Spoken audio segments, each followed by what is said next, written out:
call to meeting the May 14th, 2019 Board of Supervisors meeting. We'll start off the meeting with our invocation. Ms. Long will lead that for us.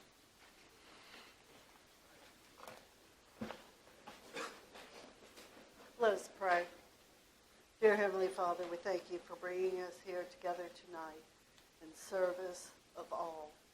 We ask that you lead us in wise decisions and compassionate hearts for the better of our county now and into the future. Be with us as we travel home. Keep everyone safe on the roads and be with us now and for always. In Jesus' name, amen.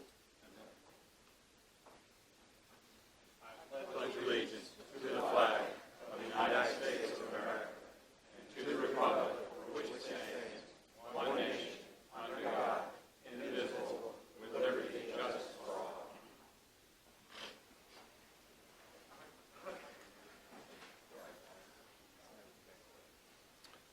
All right, we'll move into opening board comments. I will make a note that Mr. Seeley is under the weather and will not be joining us this evening. So we'll start off with Mr. Thomas. Thank you, Mr. Chairman. I surprisingly didn't really have an opening board comment, but I did want to say thank you to staff and the board for their expression during my recent surgery a few weeks ago. And I guess I wasn't sure how I wanted to say this, but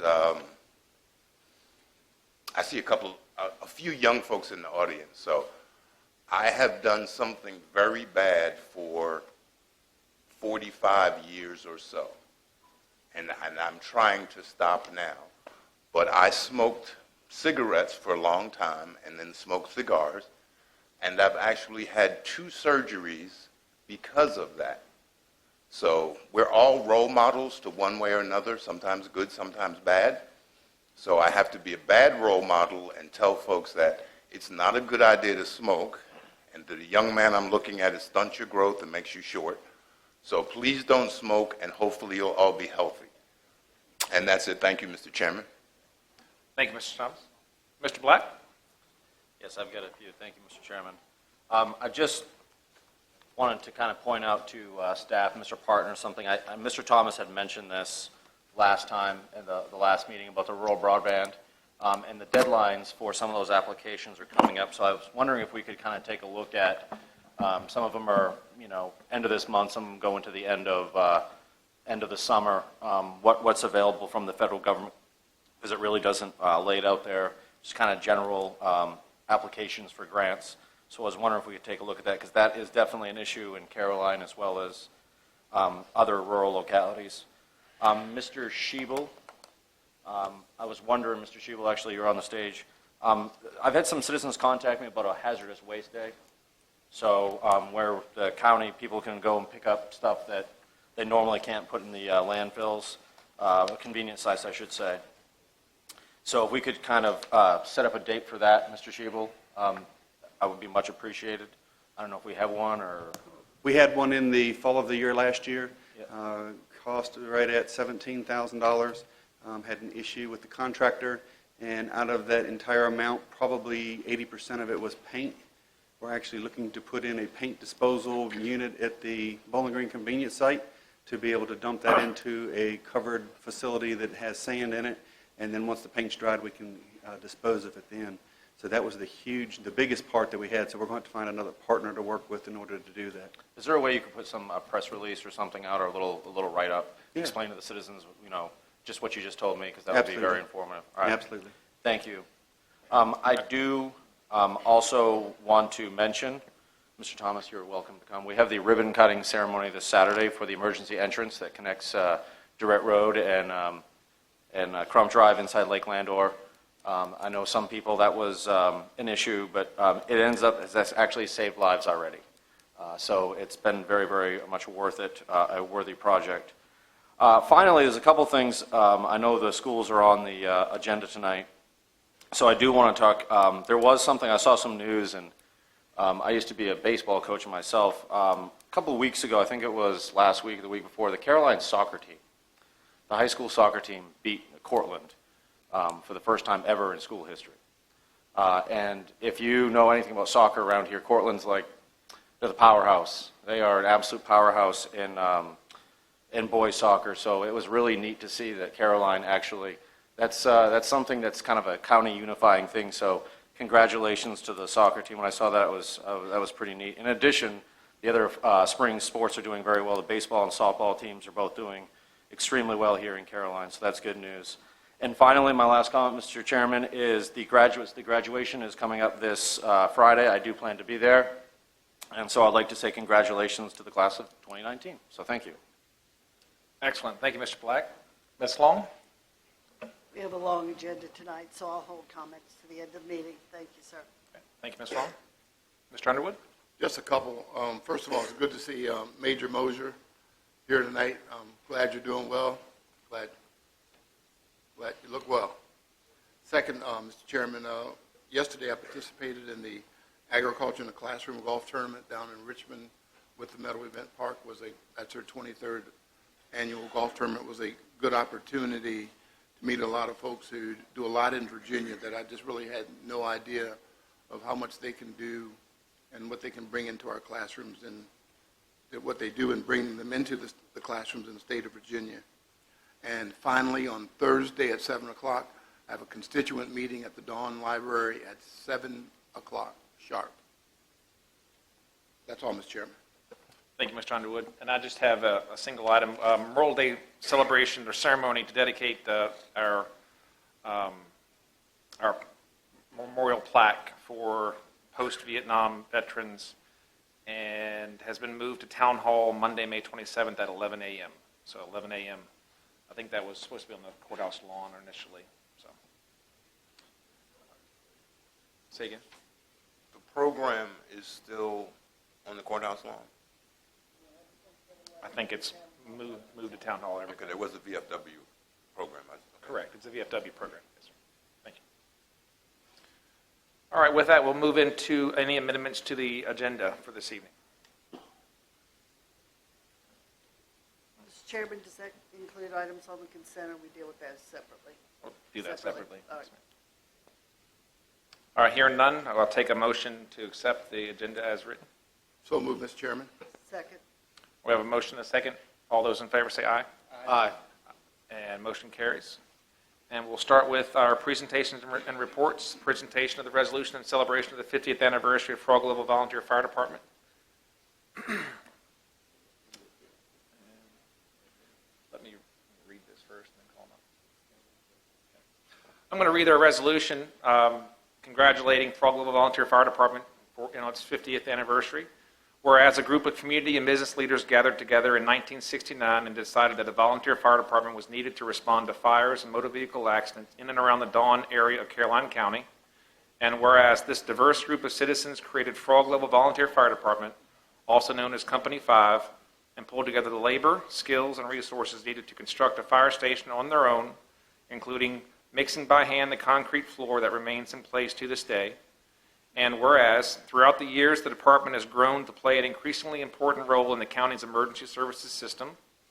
And whereas, by devoting their time to service and spending countless hours in training, fundraising, and responding to calls, the founding members and their successors have performed an extremely valuable service for the citizens of Caroline County and saved county taxpayers countless sums of money.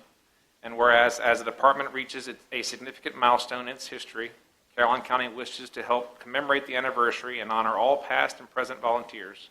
Now, therefore, be it resolved that the Caroline County Board of Supervisors hereby extends heartfelt congratulations to Frog Level Volunteer Fire Department on its occasion of its 50th anniversary and offers this resolution as an expression of its sincere appreciation and gratitude for its service to the county. Adopted this 14th day of May 2019. If there are any members that we would invite you to come on stage, we'll get a quick photo, presentation of the resolution.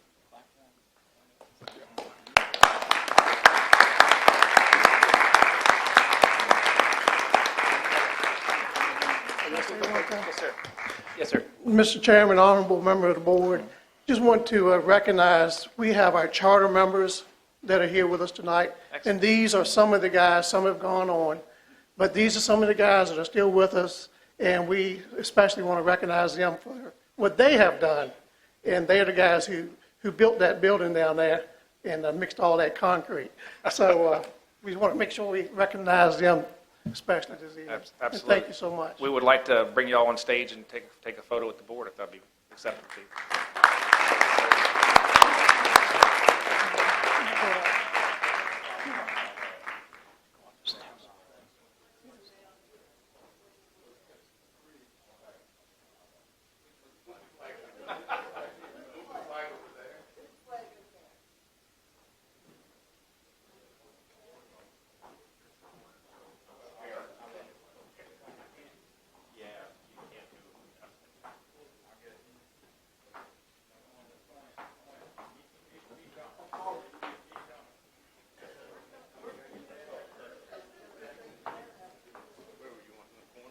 Yeah, that corner.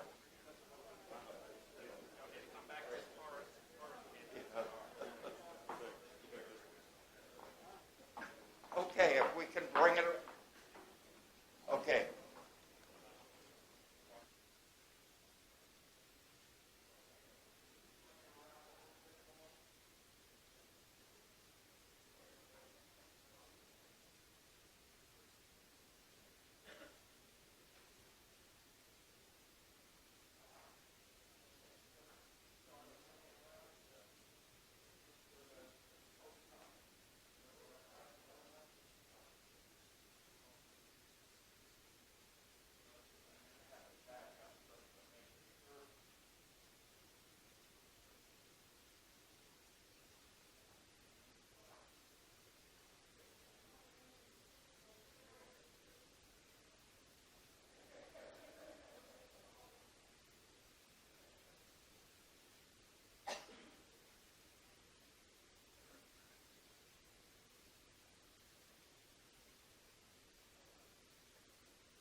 All right, next on the agenda, we have the 2019 Annual Crime Stoppers Poster Contest winner.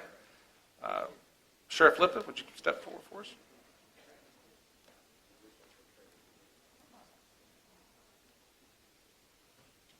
I'll introduce to the, well, ladies and gentlemen of the board, I have with me Mr. Linwood Bird, who is our president now of Crime Stoppers, and Mr. Danny Carter, who's on our Metro Crime Stoppers for Caroline County, and all in support of Richmond. And we have the Crime Stoppers artwork that was done by a young man here in Caroline that we're going to present an award to, along with his picture. And I'm going to let the Crime Stoppers take this for us. Go ahead. For 35 years, Crime Stoppers have been in the area, and we've started this program where we allow our youth to present their body of work of what Crime Stoppers means to them. And although this is not the winner, he was this is great work, and we take pride in wanting to at least recognize him, and we have a little token to show our appreciation.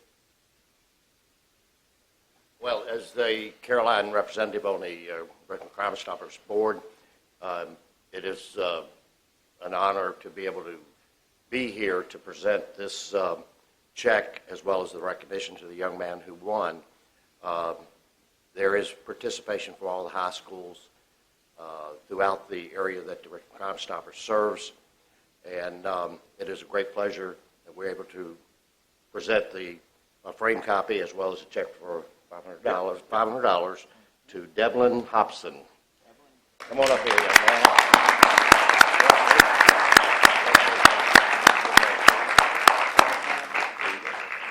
And he has a nice entourage with him tonight.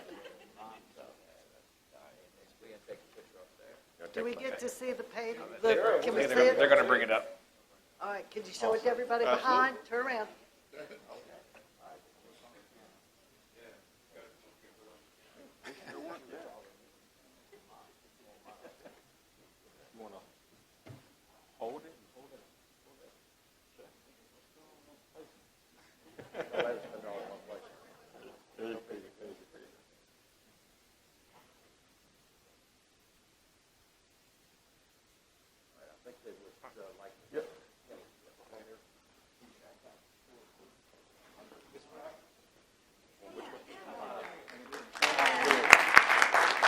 Of course, we want to thank Caroline High School because Devlin is a 10th grader, and we're also going to bring up the art teacher.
All right, next up we have the report from the Caroline High School Beta Club.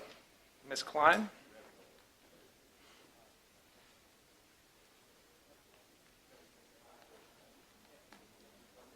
Hey, I do have a presentation. See that gentleman right down there? It's already loaded. And actually, my presentation is just fun. I wanted to share with you some of the things that we've been doing since I saw you last. I had planned to come in March, and I appreciate you in allowing me to come back. As most of you know, my father passed away in March, so I do appreciate you letting us come back. Actually, we're going to have to do this the old-fashioned way because it's hyperlinked within the presentation. Okay, so if you'd like to turn and watch, I just want to give you some highlights of what we've been doing. And it doesn't matter to me which one you click on first, just save that project for last. Did you hear me, Kimmy? Okay, perfect. Okay. Meet in the Middle is something that we do every year. The kids love it. There's only a minimum from each club that can go, and they compete and go on waiting lists to go.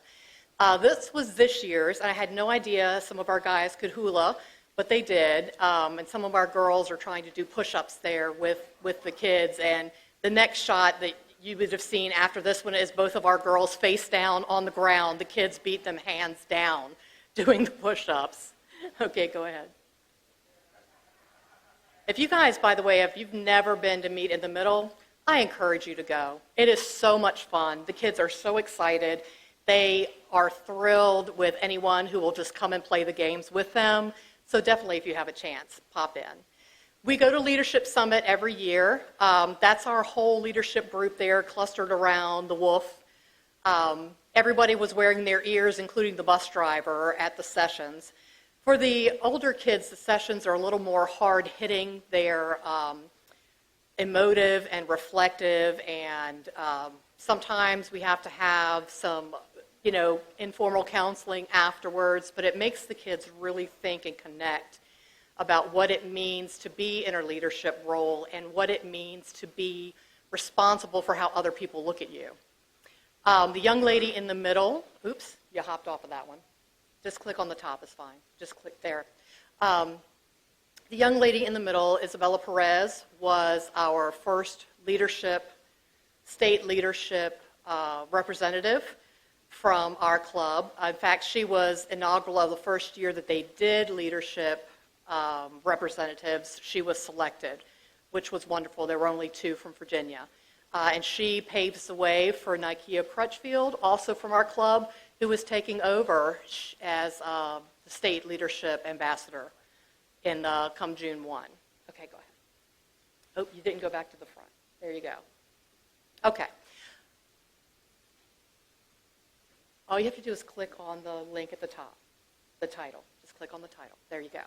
And then choose a different picture. There you go. Harvest Festival, we just took a time to let people get to know us. What we do, what we're about, what we stand for.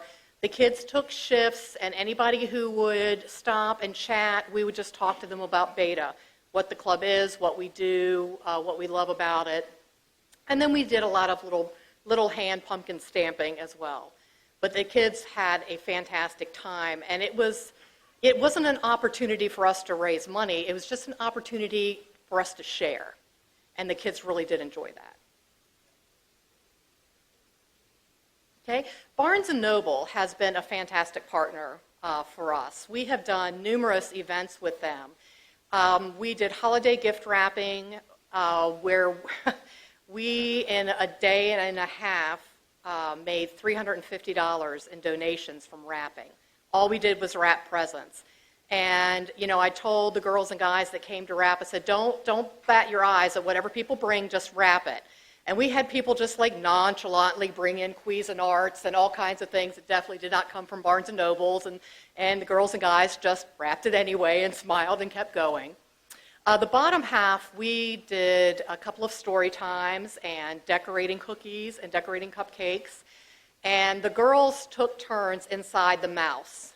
It was, if you buy a mouse, a cookie, was the reading, and those costumes are heavy, and they are hot, and it's very hard to see. So all the girls swore to me they would not do that next year. I had to find new victims. But the kids absolutely loved it, and they had a good time. Ronald McDonald House, we go a couple of times a year. We go and make cookies, we take down Pop-Tops, we participate in the grab and goes. They have a meal program for families who really are just on the run. They don't have time to stop for dinner. They want to hurry back to their children. And so it is anything that you can basically microwave, eat with a plastic fork, and a water bottle in a bag. And so our kids have collected the donations, made the grab-and-go containers, and we've taken them down. Our officers usually make dinner once a year for the families as well. Oh, yeah, and we take the Pop-Tops. We collect Pop-Tops from all over. My church even sends theirs with us now, but if you're not familiar, because Pop-Tops are so lightweight and easy to store, but yet they're very dense, they make an excellent recyclable, and that's how they pay for a lot of the programs for the families, are recycling these Pop-Tops. So if you have a program near you, definitely pitch in. If not, send them to the high school and we'll take them down. When Hurricane, is it Harvey? They came through Texas. Champion Saddlery did a drive for halters, lead ropes, anything for dogs and cats, foods, and they took it down on a semi. So our kids did one drive for that, since we've seen you, and then Champion Saddlery put it on their truck and took it down. And then we did another one for the Humane Society for just items that were needed locally. And the kids organized all of that themselves. They came up with the idea, they collected it. I think that we usually use pizza for our prize for whichever, because that seems to motivate high schoolers more than anything else. So that's usually the prize for the fourth period or first period or whichever that collects the most. Pick Me Up Pumpkins. This was the first year that we did this. We were invited by a farm in Henrico to come and glean pumpkins. They gave them all to us free, all that we could carry. We came back. The kids spent 3 days painting pumpkins, and then they went to the Bowling Green Healthcare for a decoration at all the common areas. So the kids had a really good time coming up with positive phrases and happy colors and things that they thought would just make it make a nice bright display.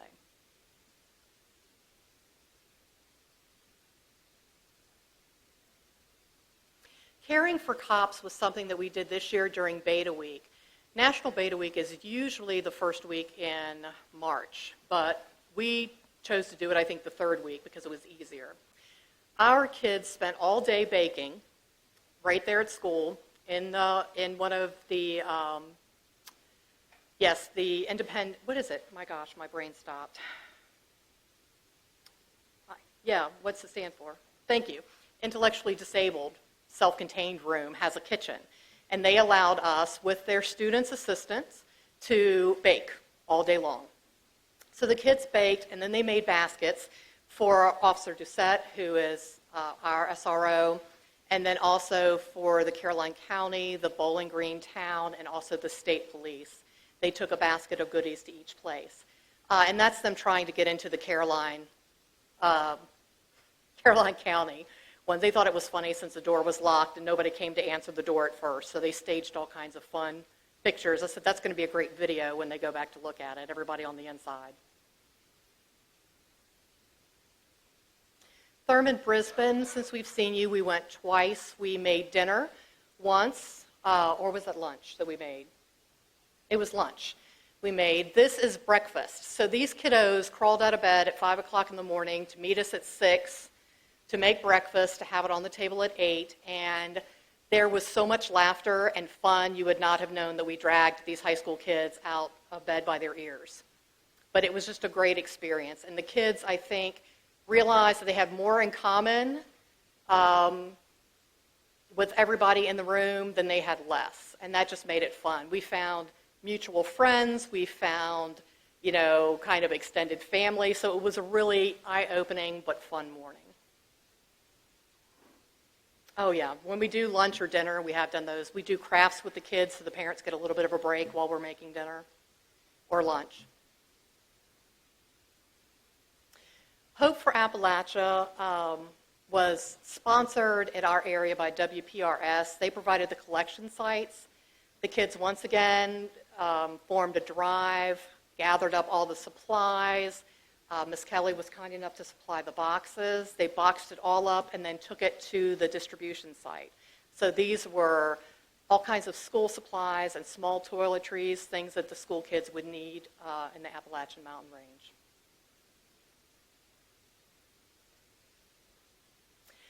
This is our culminating project for this year. I cannot tell you how proud I am of the kids for this. It was their idea to start with.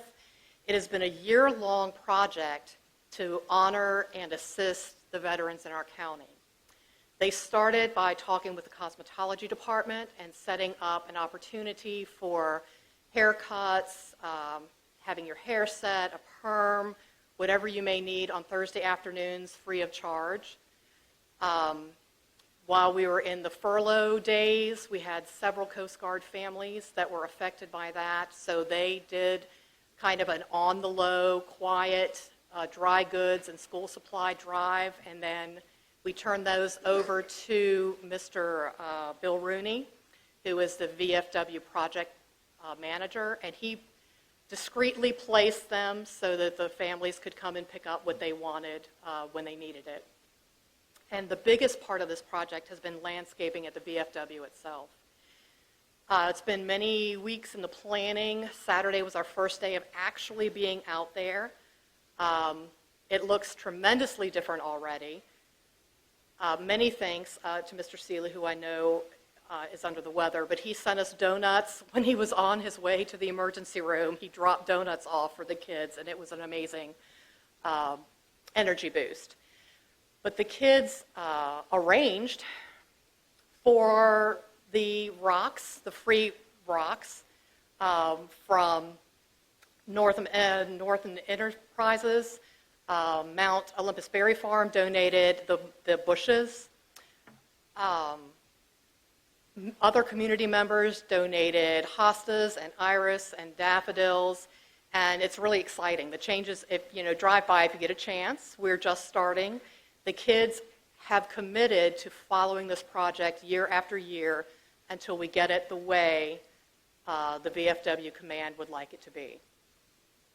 So I just wanted to thank you for your time, for your investing in us, for your support of our programs. And, any time that we're having a student-faculty basketball game, stop in and watch the kids work. Come out with us. We're going to be back out in a couple of weeks digging holes with an auger to plant more bushes. So we welcome you guys to come out and join us then and get your hands and feet dirty. We'll have a good time. Thanks. Thank you very much, Ms. Klein.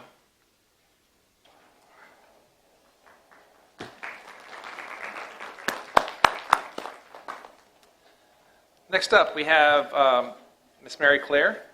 I'm not going to try to pronounce your last name because I'll butcher it, but the Executive Director of the Carolina Family YMCA. Welcome. Thank you so much. I wonder, I have some folders that I'd like to give the supervisors. May I?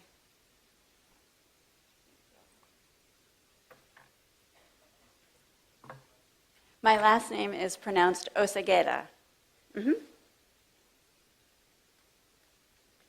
So while he's giving you the folders, I just want to say thank you so much for the opportunity to be here with you tonight. We have so many exciting things happening at the YMCA right now, so I couldn't be happier to be here to share all of that with you.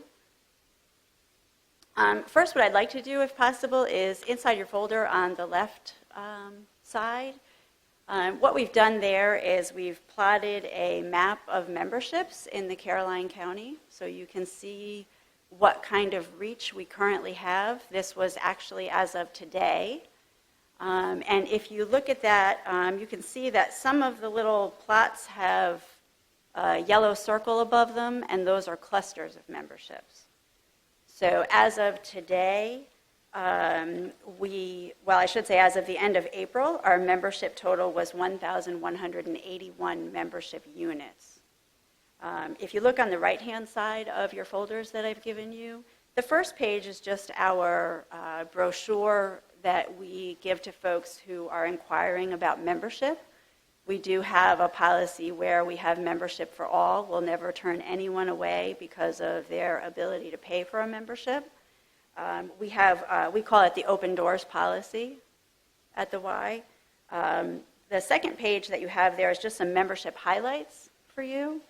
Again, as of April 2019, our total units are 1,181 with 3,118 members. And then I have the breakdown there for you by family and adults and seniors and students. For us, this is a 9% increase over what the Y had attained in membership last year at this time. Of all of our memberships, you can see the number that receives some type of membership subsidy is 714.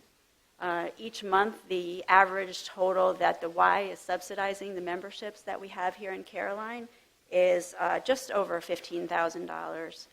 And then the average cost per monthly membership is about $50.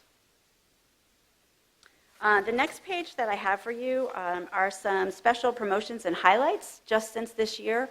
And I'm sorry, I neglected to tell you, I took over as the executive director in January. So I'm thrilled to have the position. First, we have a great partnership with the Caroline County Public Schools. We do currently have an MOU in place, and we're actually working on expanding that a bit on some things that just took place this week. But we do provide the before and after school care. We have an active teen leaders club. The newest thing is the number 3, the third bullet point there, which is we just had met with the school, Dr. Monroe and the wrestling coach this week. And when we found out that the wrestling team for the middle school and the high school was currently practicing in a trailer outside the high school, we were upset about that, and so we've offered the YMCA as a facility for them to use for their wrestling practices moving forward. So we're hoping that that will begin on November 1st. We're very excited about that. We have a high school swim team that uses the Y for practice. We do offer complimentary memberships to all 9th graders in the county, as well as first-year teachers get complimentary memberships from the Y.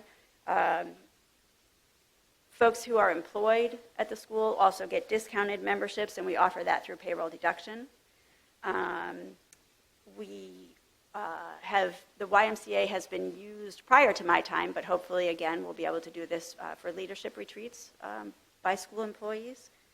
Again, this next thing is something that's new that we're very excited about. We are going to, by the new school year, open a satellite site over here in Bowling Green in the building where, and you'll forgive me, I don't know the name of it, but the building where the school administrative offices are. We met with them last week, and they showed us the space, and we're very excited about that. So we'll be moving some equipment over there, as well as holding group fitness classes there. And again, we plan to begin that by the start of the new school year. We offer community service opportunities for students. Something else new this year is school spirit nights to benefit the school PTAs. On-site wellness activities led by our staff. This year during Healthy Heart Week, we spent a day in the high school with our group fitness instructors leading various stations and activities for the students there all day. Something that I didn't put on here that I should have, because we're very proud of our second grade swim program. All of the second graders here in the county do get to take advantage of second grade swim, and this year 321 students completed the course, so we're very excited about that too. Also new for us this year is our community outreach in the Dawn community. Probably about 6 weeks ago, we started a twice weekly shuttle from the YMCA down to the Dawn community to pick folks up and bring them up to the Y. So again, they've been attending twice a week. It's been a great opportunity for us to expand our offerings in that community. And we're very excited about that, and we're hoping to expand that even more this summer by offering the ability for kids in Dawn and in Bowling Green to attend camp if they haven't been able to before at the YMCA. And we're currently in talks with Caroline's Promise to help us pay for that. So we're really excited about that as well. In your packet too, and you'll get to it, but we've also started a whole community health and wellness initiative that we're calling Activate Caroline, with the Y being at the forefront of providing activities and services to anyone in the community who's interested. And again, it's a whole health and wellness program. Our summer learning loss program is going to kick off soon here as well. That's a program designed to help students who may be falling behind in reading, and it's designed to help them ensure that they don't fall behind any further, and so that they don't lose any of that time during the summer. Also, too, beginning this summer, we are going to be partnering with the USDA to become a feeding site here in the county. So all of the children who are in our programs, as well as anyone who wants to come, is going to be able to come each day to get fresh meals at the YMCA. So we're very excited about that, too. And we are also just about to complete training, my staff and I, to become part of the United Way's Financial Stability Coalition. Once we complete the training, we will be able to offer free financial stability and free financial literacy classes to anyone here in the community. So those are just some of the highlights. We have a whole lot going on, but like I said, I'm very excited to share all of that with you. Again, I did include for you this page here. This is just our the top page of our brochure on Activate Caroline. We had the launch for this program in March. And again, our goal is really by the fall to really have it up and running, offering wellness challenges and partnering with some of the other doctor's offices and other folks here in the community who are interested in expanding a wellness program here in the community. So again, I thank you for the opportunity to share all of the great things that we have going on at the Y, and I'd love to answer any questions that you might have for me. Clay? Thank you very much. Mr. Underwood has a couple questions. Okay. I just have a couple. Want me to go first? Ms. Osagator, thank you for the presentation. At our last constituent meeting in Dawn in the Reedy Church District, there was concern, and I had some concerns about services to not only Dawn, but the full Reedy Church District. Okay.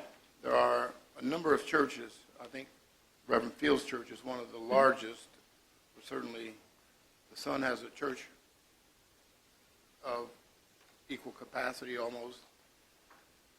There's Second Baptist Church. And I'm concerned about the senior citizens who are paying taxes but not benefiting from the YMCA. And I told a couple staff members, I was disappointed that one of the promises that was made to myself and Mr. Thomas when we voted for this, that there would be services for our communities in order of support of the YMCA. And I feel that we've gotten the short end of the stick and that people are paying taxes but not receiving the services. So I don't know if we can, or how we can go about expanding the service, but I think one of the first things that I would like to see you do is contact some of the ministers in the Reedy Church District and ask them how we can come together, maybe have several stops to pick up our seniors who could benefit from going to the YMCA. I think it's a great start. I think you reacted very quickly from 6 weeks ago. I think before that there was nothing. Yes. So I appreciate your quick response, but I don't want it to stop. I want it to expand to the other areas as well. So look at the other churches. There are a number of churches with smaller congregations, but certainly who could benefit.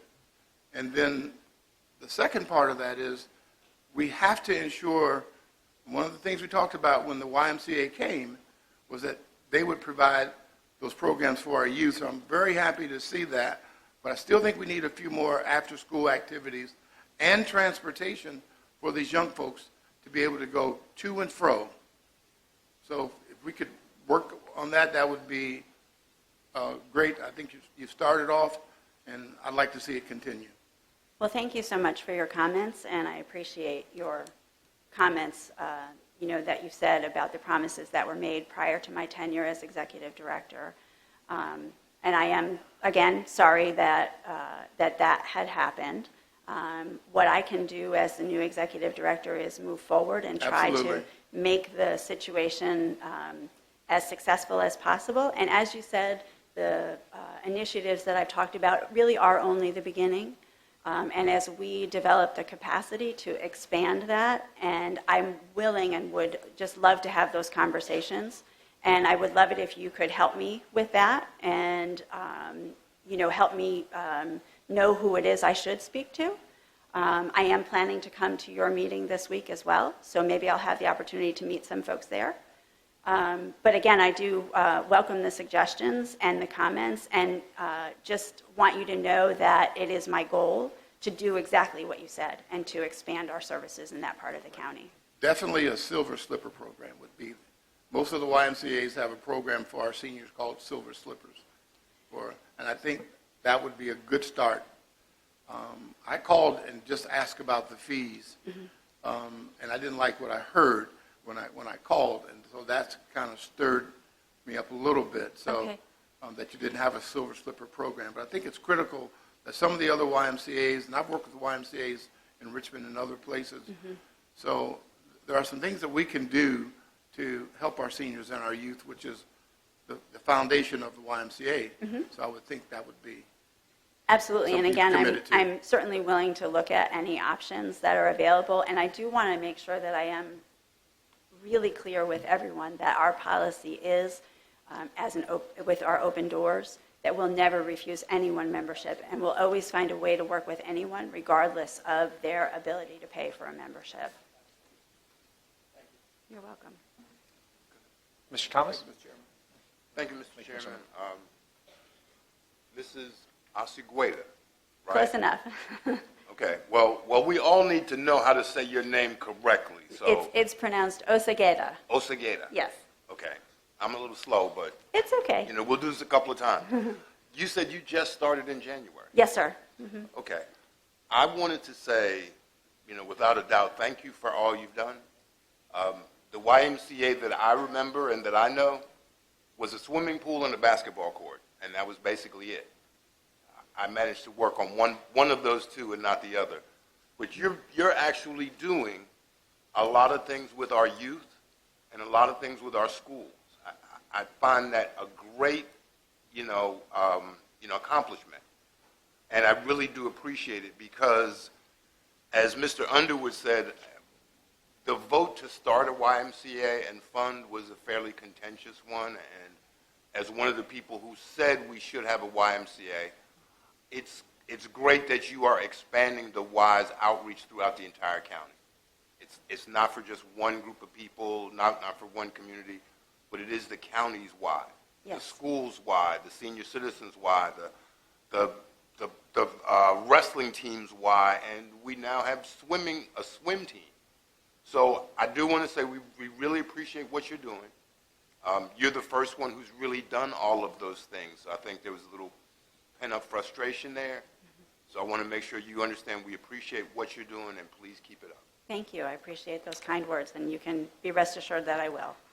I still can't swim, but that's another story. Well, you need to come to the Y so we can give you lessons. My head's too big. All right, thank you. But very, very aerodynamic now. Yeah, I had a lot more hair earlier. Thank you, Mr. Thomas. Mr. Black, you had a question? Yeah, I just had a comment. I just want to say the Bright Beginnings program is something that is a big highlight that you guys have every year. Yes, and it I'm would so be- sorry I didn't include that as well in Yeah. my haste to get everything down. Right, and I just think that's something that I'm looking at the numbers here. Mm-hmm. I think the biggest need in the YMCA for the Rappahannock would probably be Caroline.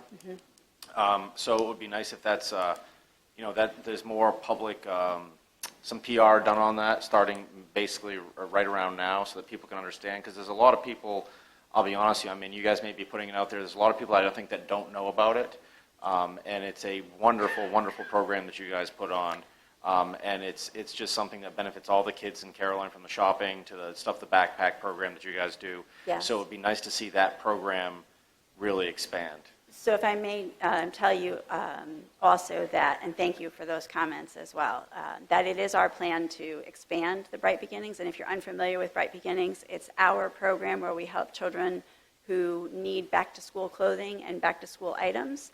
Our program is a little bit different from some others because we pair them with an adult who will shop with them. So I will publicly invite each of you to come be part of that program this year. It's a wonderful experience to be part of.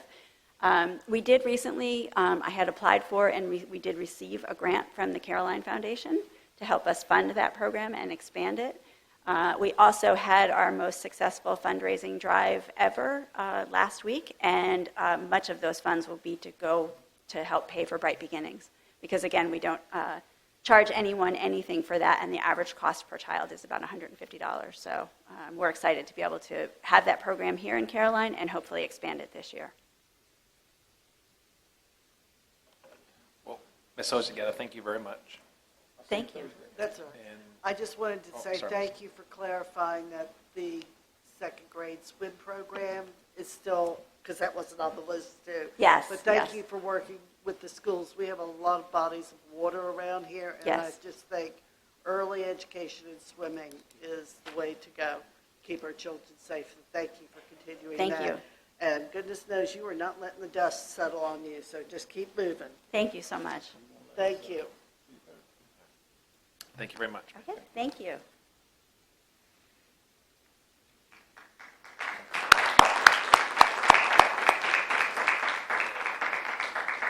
Yes, sir. I'll say that. Next up, we have the discussion of the proposed Virginia Department of Transportation fiscal year 2020 through 2025 secondary system 6-year improvement program. It's a mouthful. Ms. Keenan, welcome. Thank you. Thank you for having me. So we have the secondary 6-year plan, or SSYP. That's the only way to make it less of a mouthful. I came from working for the Navy, so we're really good at acronyms.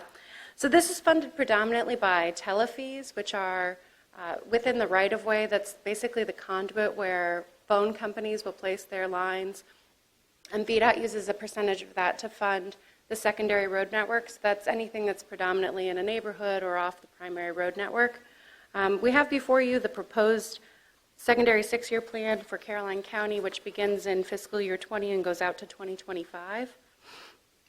The predominant focus of this is going to be on what we call rural rustics. So those are dirt or unpaved roads that we're bringing up to paved standards. So the predominant feature of all of these is that we'll be hard surfacing those through what we call chip seal or surface treatment. So it's basically hot asphalt with an aggregate mixed in.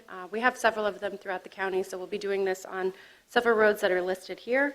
And then at the end, if you look, the remainder of those are countywide funds. So those give the county a lot of ability to move that around if they need to. So that doesn't tie it to a specific project, but allows monies to be used in the future for things such as speed studies, surveys, attorney fees. That gives just a little bit more flexibility rather than tying it to a specific project. And I will say, I know that this is a bit off topic, but following up on some of the comments that you all gave to us last time, some feedback about the litter pickup, we do have a Caroline County roadside cleanup day scheduled for May 29th that we wanted to invite you all to attend, and we'll send out a press release later on this week.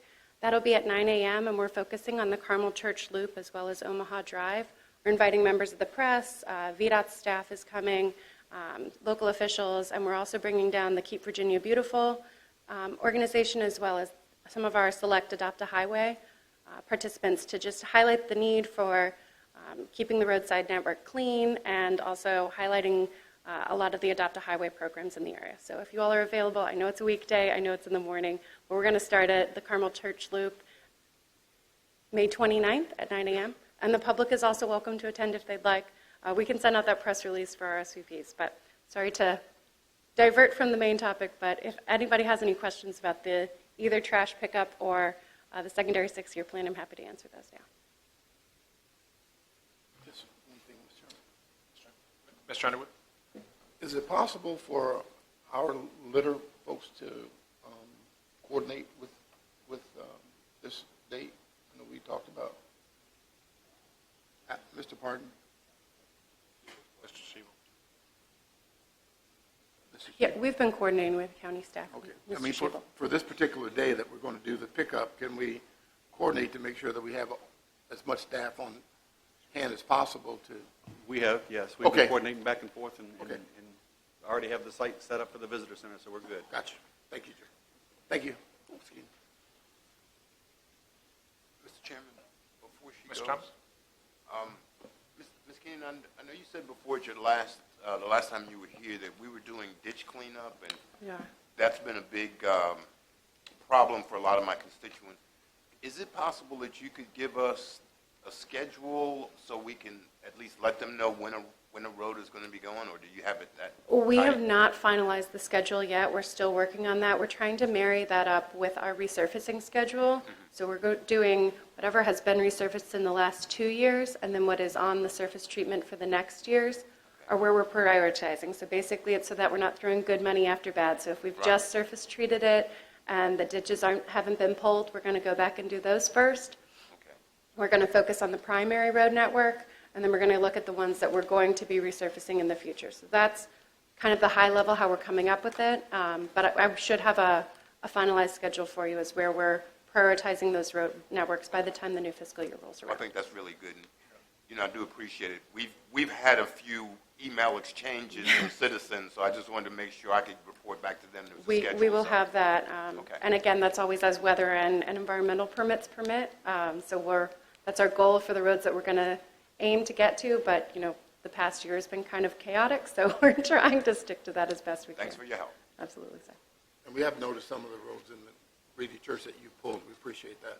Thank you, sir. We had plenty of standing water, so thank you. Ms. Long? Thank you for the ditch work on 17 again. I'll watch it for you, let you know when it starts to creep back up. Do you mind if I ask you where we are on Monarchy Road? I know that's not really. It was Absolutely, that's scheduled one to of be the done ones, this yes. month. So that was completed May 2nd. Yes. We do have it on this list, though, because our contractors have up to 6 months for invoices. So even some of them that are on here that may have already been done, such as Monarchy, we ask that you not remove, just so that we have those on the secondary 6-year plan for future funding. Okay, good. I had hoped it was done, but I saw it on the list, so I started. Yeah, to so worry that a was little bit. completed, and then the 3 in Caroline Village, we're going to be working on those in late summer and hard surfacing in around September. We're going to say late summer, early fall. Right. Depending on how much rain you get this Depending on year. how much rain we have, but we are working on those. All right. Thank you very much. All right, and I believe we have this for public hearing next month. We do require, as part of the Code of Virginia, to get a resolution from the county, and that needs to go down to central office when it has been approved. Otherwise, we aren't able to start expending those funds until we get that back. So we just ask that that not be pushed beyond next month, otherwise it might delay the ability for the counties to start spending those funds. A resolution to adopt this as written, or with Correct. adjustments? Correct. Okay.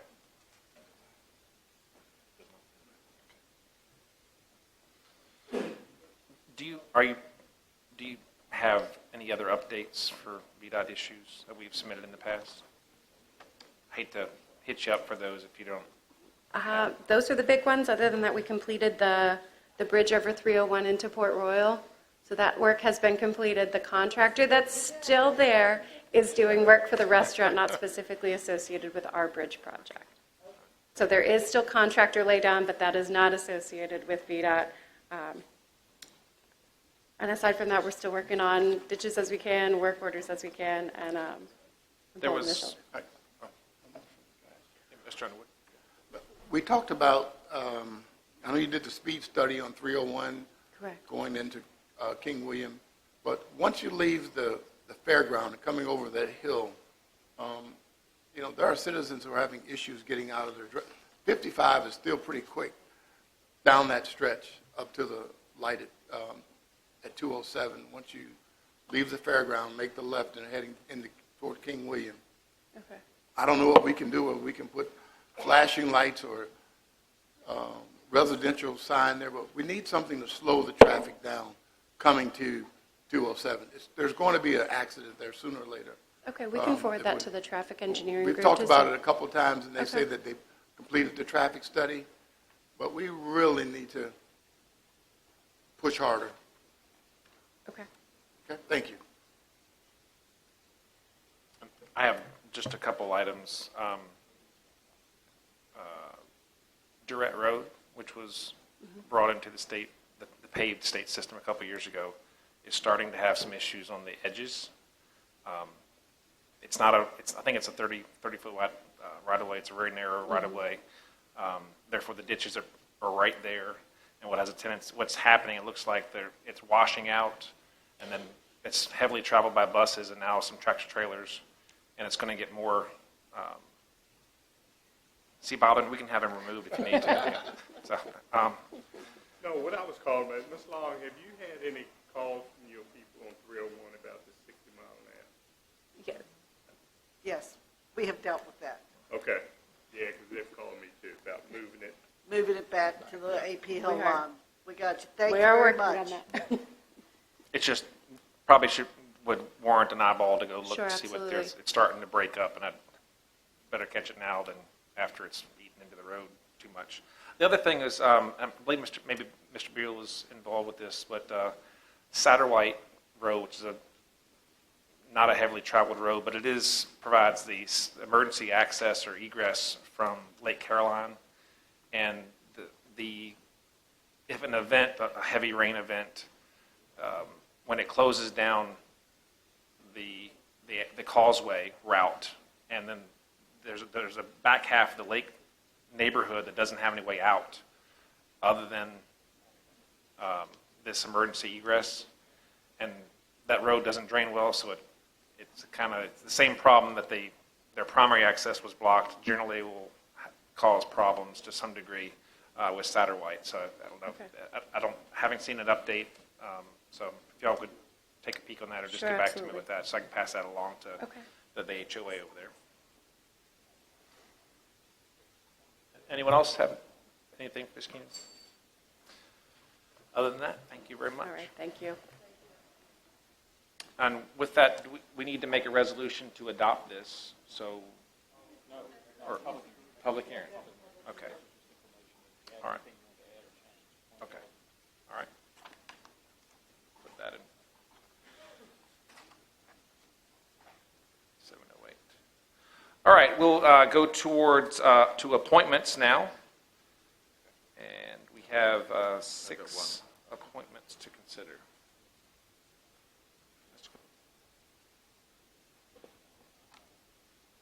All right, first will be the Board of Zoning Appeals for the Western Carolina District. Mr. Black. Mr. Fortin, I'm going to wait till the June meeting to make that appointment. Okay. Next, we have the Germanna Community College Board of Directors. And how many are we looking for? Mr. Chairman? Mr. Thomas? I think we only have one, and I see her in the audience, but I spoke to Ms. Coleman. She has been an outstanding representative for the county, and she has informed me that she will no longer be able to do it, and I would like to appoint Mr. Lydell Fortune, who is, I have his resume I could forward to the rest of the board to make sure, but he works at George Mason. He's got a law degree, and he's a longtime county resident, fairly young, who would be a great addition. But if the board will take that as a motion, I would appreciate it. I'll second. Okay. We have a motion and a second. Any other discussion? Seeing none. All those in favor say aye. Aye. Any opposed? Motion carries. And Mr. Chairman, may I ask the board's indulgence? Mrs. Coleman is here. Could we just ask her to come forward to thank her and let her say whatever she wants to say? Welcome, Ms. Coleman. Thank you. Thank you so much, Supervisor Thomas. And Mr. Chairman and honorable members of the Caroline County Board of Supervisors, I thank you for this opportunity to make a few remarks. My name is Cleo Coleman, and I'm a resident of the Port Royal District.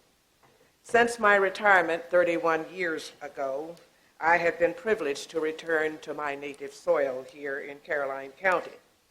During these precious 31 years of retirement, I have been pleased to have founded 5 museums, 3 of them here in Caroline County, established the Historical Society of Port Royal, served on the board of directors of the Caroline Library, the Caroline Chamber of Commerce, the Caroline Tourism Committee, the Caroline Foundation, the Caroline Promise, the Caroline Jury Selection Committee, and a host of other committees and commissions of this body and this county. I have also had the privilege of restoring, preserving, and establishing a living history program for the one-room schoolhouse in Port Royal that has statewide recognition and offers an opportunity to fourth graders, both in public and private schools, to come and experience the day of education as it used to happen in a one-room schoolhouse years ago. That project has received statewide recognition and continues and has become an acceptable part of the fourth grade curriculum for many private and public schools here in our area. But this afternoon, I want particularly to address you to thank you, really, because for more than 4 years ago now, this body, this board, appointed me to serve as your representative of this county to the Germanna College Board of Trustees.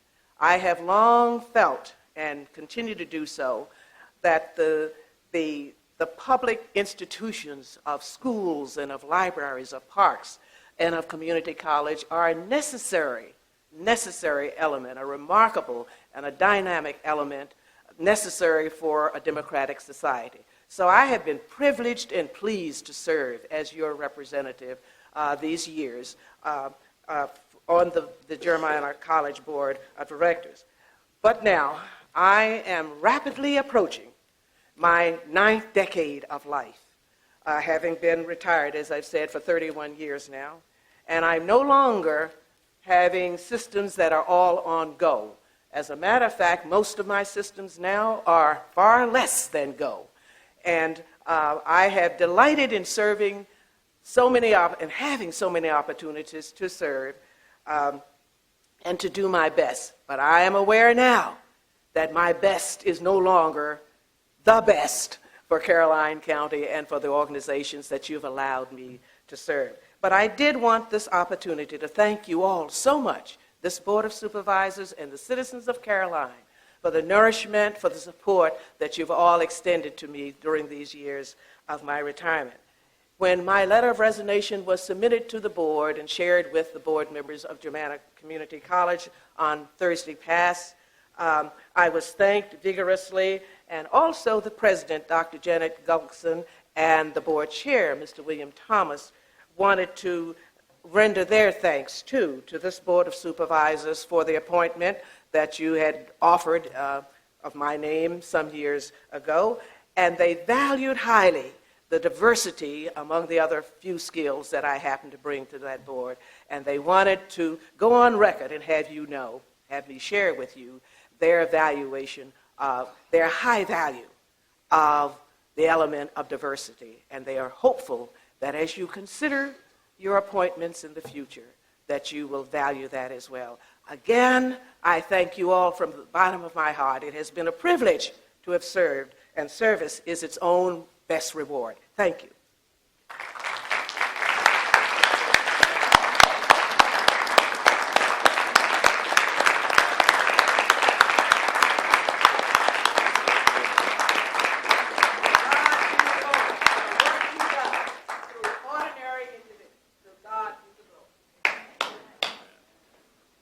Very well said, Ms. Coleman.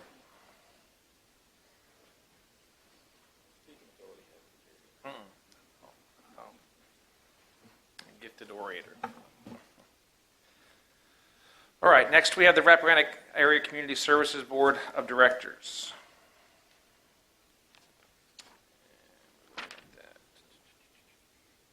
Need to replace Mr. Collins. Is it? We'll carry that one down. Okay.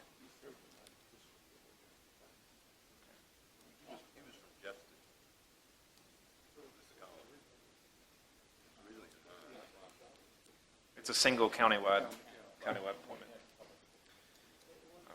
Okay. All right. Next, we have a Recreation Advisory Committee. I believe all of them will have to be reappointed. So if you're not ready now, then we'll look at that in June. Mr. Chairman, we talked about the, Right button. I'm sorry, we talked about the advisory committee and possibly reducing the number or taking a look at the feasibility and how we would restructure that. Do we need to continue that conversation? I know certain people have been active and certain people haven't. And we said we were going to have a conversation to make it a viable committee.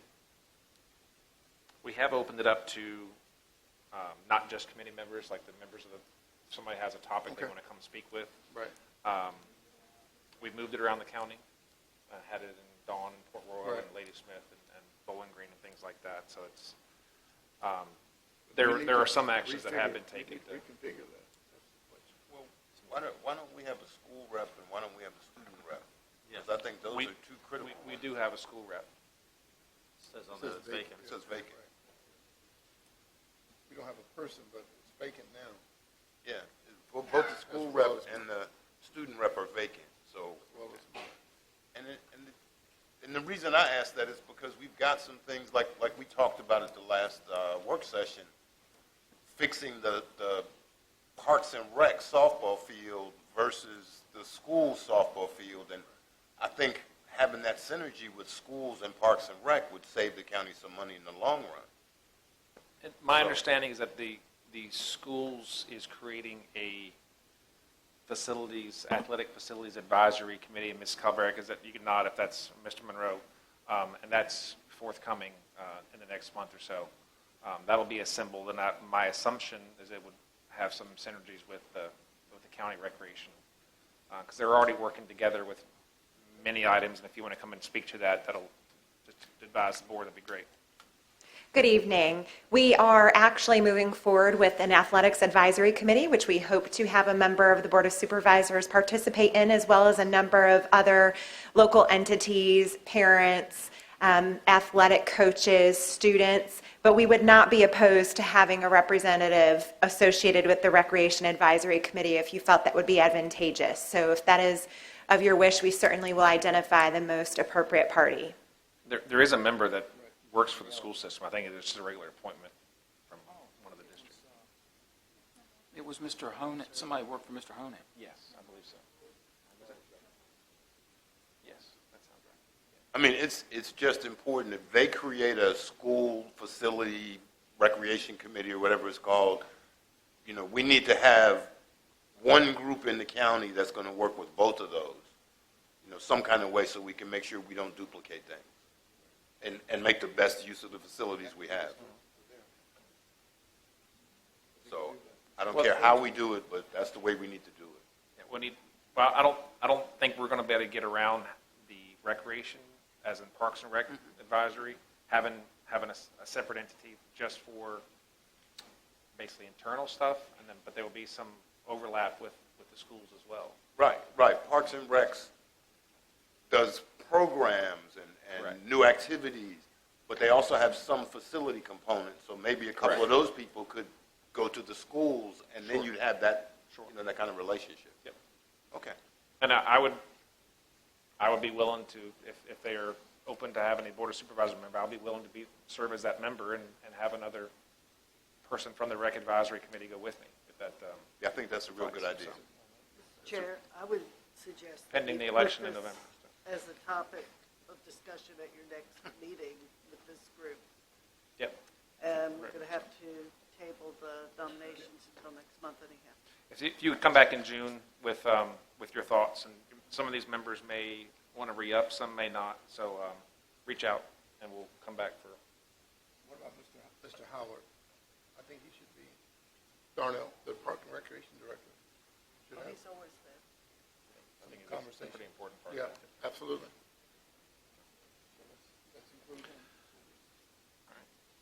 Okay, and now the Caroline County Complete Count Committee. That is a census committee. The list was in our first packet, and it was of who was on it last time, and it was not in this packet. So as far as who had served last time. Well, no, that was just for, the Complete Count Committee only would be for about a year for the census. 18 months. Yeah. Yeah, that was my bad. I meant to tell you that it wasn't electronic. And if we have any, I guess that was 10 years ago that they served, so Yeah. if you have interested parties. I mean, that was a large, very large committee 10 years ago. It's pretty important. If we Right. undercount. I understand, but it was a very large committee. So I'll put it out to the people in the audience and on camera. If you were interested in participating in organizing the census for Caroline County, it is an important function, and we want to make sure that everybody that is living here is actually counted. So therefore, the corresponding federal funding and the representation in Congress and with the state is, centered in Caroline County. So. And it's really critical that we get over 30,000, which is what we're estimated at, because that significantly improves the county's funding. Every person counted is important. Yeah. All right. Well, Just we'll one question look on at that. in June. When do they actually start meeting? When? They start counting next summer. No, So. next April or something. But When we does need to- when does the committee start meeting? As soon as we can. Yeah, I think you need to get it appointed. He's We here. want to have a meeting by midsummer. Yeah, he's here. As soon as- I've never had this many appointments. Well, yeah. Yeah, anybody have any specific questions? The gentleman's here, the census. No, I just, Dr. I know Dr. Millsaps is here. I just had a quick question, like in other jurisdictions, when do these committees start meeting?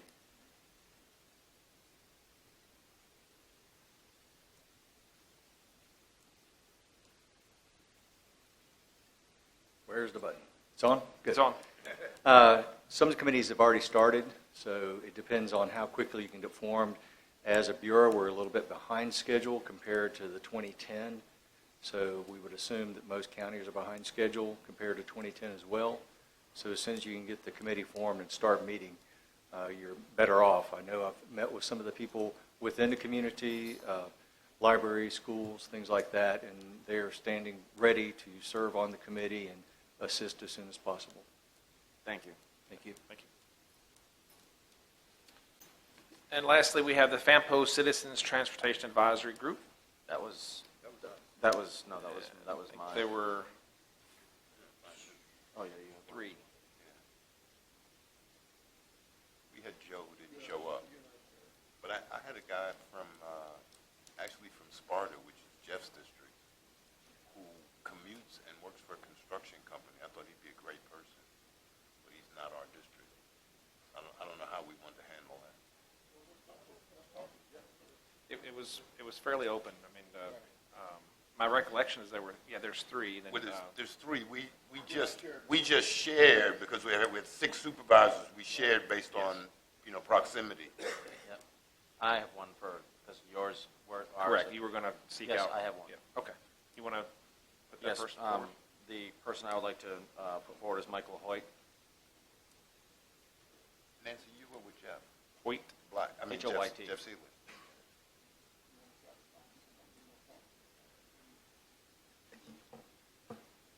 And I think what we tried to do was find someone who was actually commuting. But I think commuting from our area really limited that person being able to get back in time to make the meeting. Because I think the meeting was at 6 o'clock. Traffic was so bad. Yeah. Yeah. I really don't necessarily have to have somebody from our district. We need to have someone who's actually doing that wonderful commute, which leads to all sorts of bodily issues that I've had, and I'm sure you have, Mr. Forehand, knowing what it's like. So somebody who understands it needs to be on that committee. I don't really care, and I'll ask Mr. Seeley. I know he's got somebody. I think Well, the 2 of you had we an are, appointment. the person that we had nominated is attending and is still there, so we've got time. But we had spoken about the importance of people being able to attend. Yeah. And I don't think it's necessarily a borderline district. Vampo, they need people who are going to show up. So if you have someone who commutes and understands the issues and they're outside your boundary line. Yeah, we'll wait until next month, if that's okay. We do have But one I motion will- for Mr. Michael Hoyt. I'll And I will second second. Mr., okay. Okay. We'll both We have second this a motion. motion and a second. All those in favor? Say Aye. All right, Mr. Hoyt and Mr. Black, if you would provide his information to Pam, please. And we will, the remainder, the other two, we'll talk about in June. Okay. Never seen this many appointments in one meeting. Okay. All right, we're at 7:30 right now. You want to take 10 minutes and then? 7:26, yeah. Okay, we'll hit the consent real quick. Anyone need to pull anything off the consent agenda? Mr. Chairman, I'd like to pull G and place it under 8B. Moving G to 8B. That's just what I would suggest, you can put it through. I need to pull B, Mr. Chairman, just to change one of the, You said B? B is in Baker. Okay.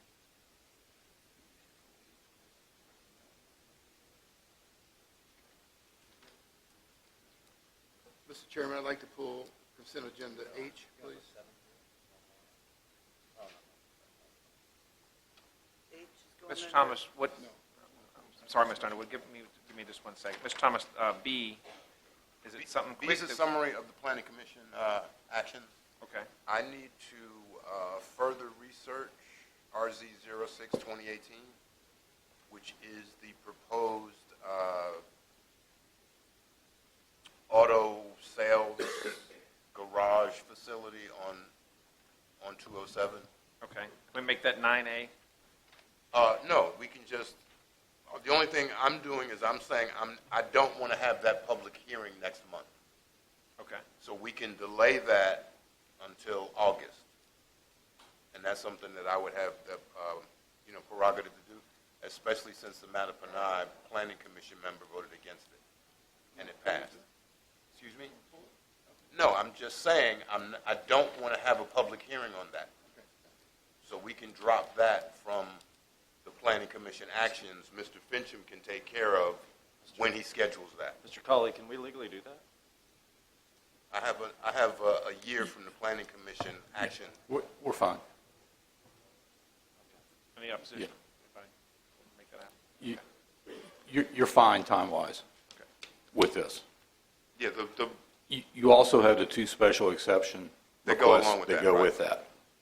it's RZ 06-2018, special exception 12-2018, and I guess 13-2018, yes. So we are not going to address those until I've had an opportunity to have a constituent meeting with the folks in that area. And according to the rules, I believe Mr. Fincham's going to explain to folks, after the Planning Commission makes its decision, the board has a year to actually act on that decision. Okay. So I just need a couple of more months. Well, Okay. we're not going to have a July meeting. I needed a month. Thank you.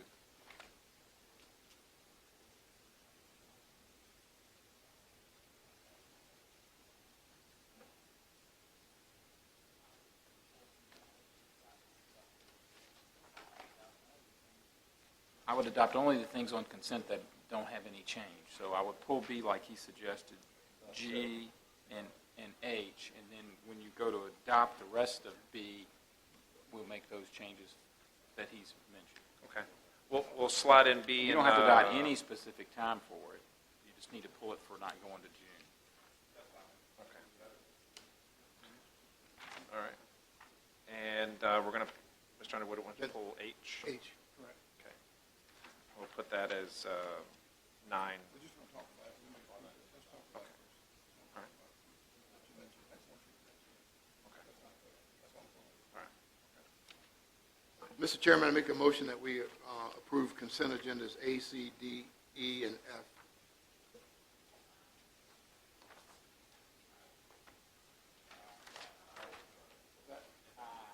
Oh, sorry, and I.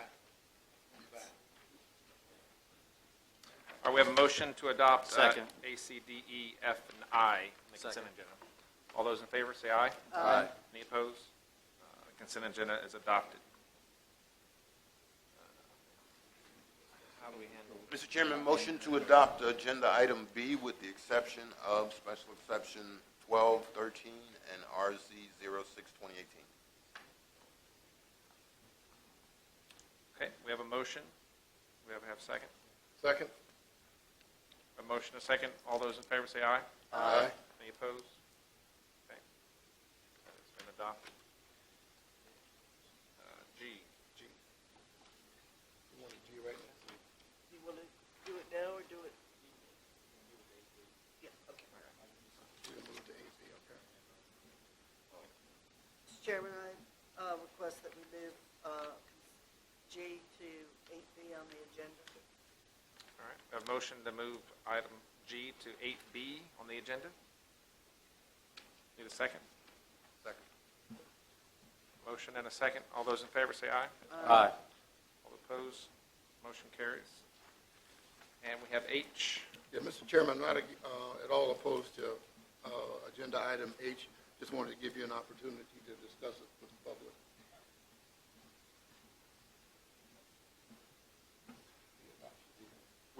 We don't have it drafted tonight, but we are celebrating with a resolution from the Board of Supervisors celebrating the 150th anniversary of First Mount Zion Baptist Church. They have a lengthy history in the county, and I don't have that in front of me. However, we will be providing that to them, signed, and before May. I think the May 29th was the date that it needed to be to them for their activities. So it was formed just after the Civil War, and they've again roots in this county, definitely.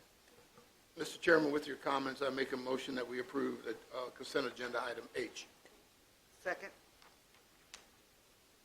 Are those in favor of adopting item H, say aye. Aye. And opposed? Motion carries.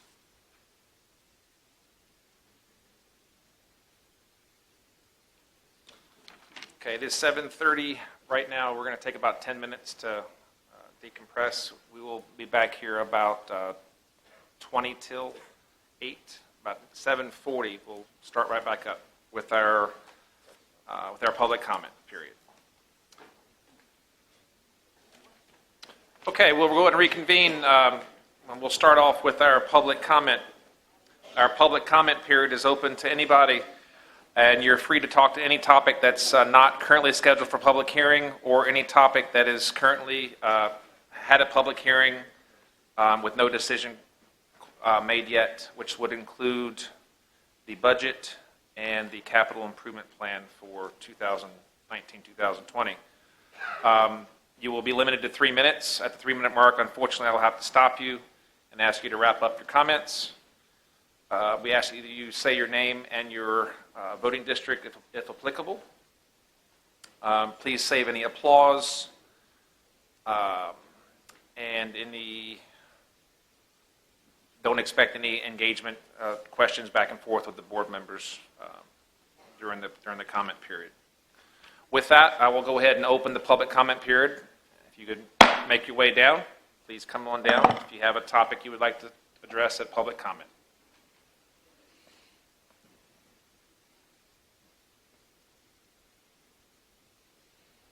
Good evening. Good afternoon. I am Selena Wilson Fields, and I am a member of the Reedy Church District. Good afternoon to everyone. I stand before you as not just a resident of Caroline County, but I am also a teacher at Caroline Middle School. I honestly don't know how the ins and the outs of this system works, but I do know. Ms. Fields? Yes. I'm sorry to interrupt. Is this pertaining to the budget decision? On the program, yes. In the back, it is. Okay. We've had our public hearing on the budget. That was our last meeting, and we've adopted a policy that once a public hearing's been held, that until it's voted upon, there's no other public hearing on that item. So there are no public comments on approving the budget or If you making a have motion for any other approval? comments regarding except for the budget and the capital improvement plan, then they are fair game. I can't read lips, sir. I'm sorry. All right, so, and I'm not going to even read. I'm just going to say that Okay, so I am asking as a teacher that you all make a motion to approve the $700,000 that the school is asking for. Understood. Thank you. Thank you. Anyone else like to speak on public comment on any items that are not currently open for decision or scheduled for public comment this evening, or for public hearing? Anyone else? Last chance? Oh, okay. Good evening. Kenneth Fickus, 40 District, Caroline County. Good evening. Hello. My name is Elsie. I'm sorry.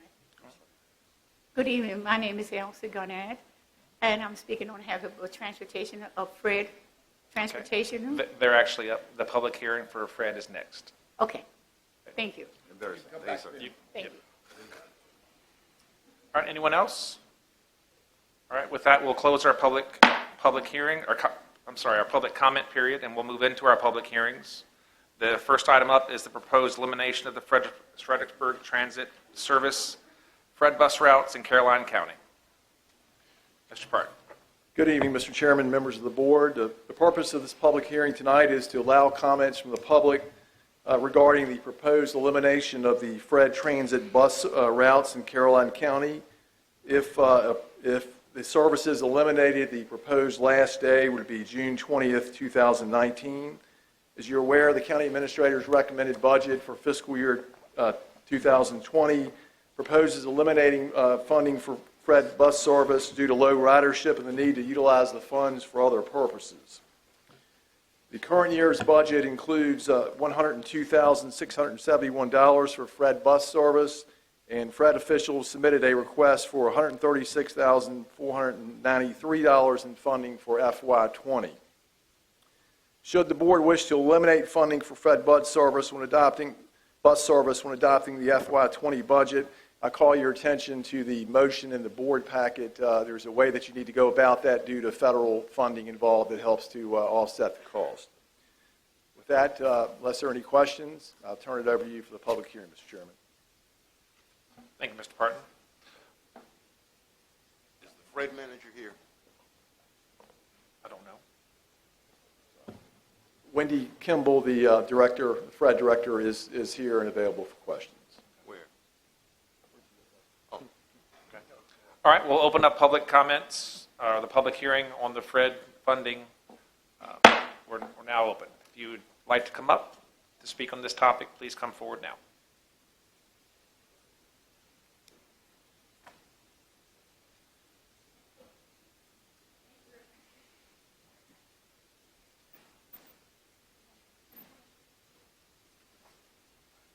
Kenneth Fickus, Caroline County. I'd like to give We are here to speak on behalf of the Fred buses in Caroline. I moved here 4 years ago, and I lived in Stafford County, and I use the Fred publication for different things. I do not drive, but I look out for the people here that shops and medical, and they need the service, and they was wondering what kind of service can they have for Caroline after it eliminates Caroline buses.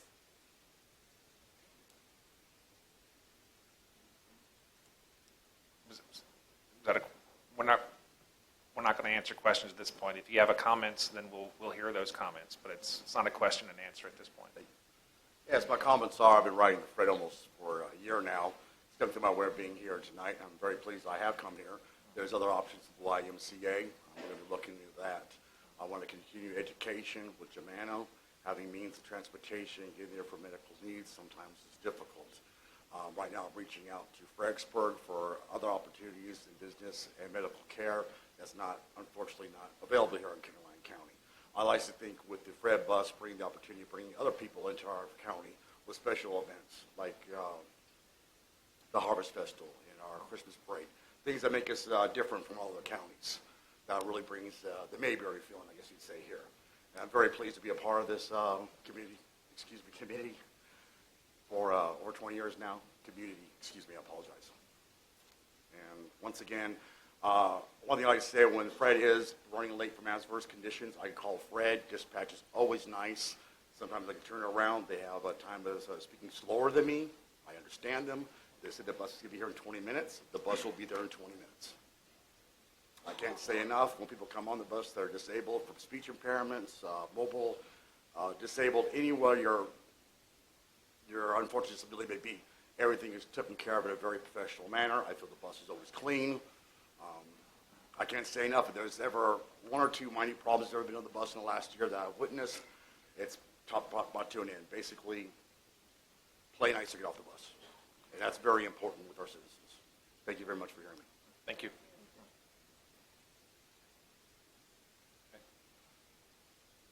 Anyone else like to speak regarding the Fred bus funding?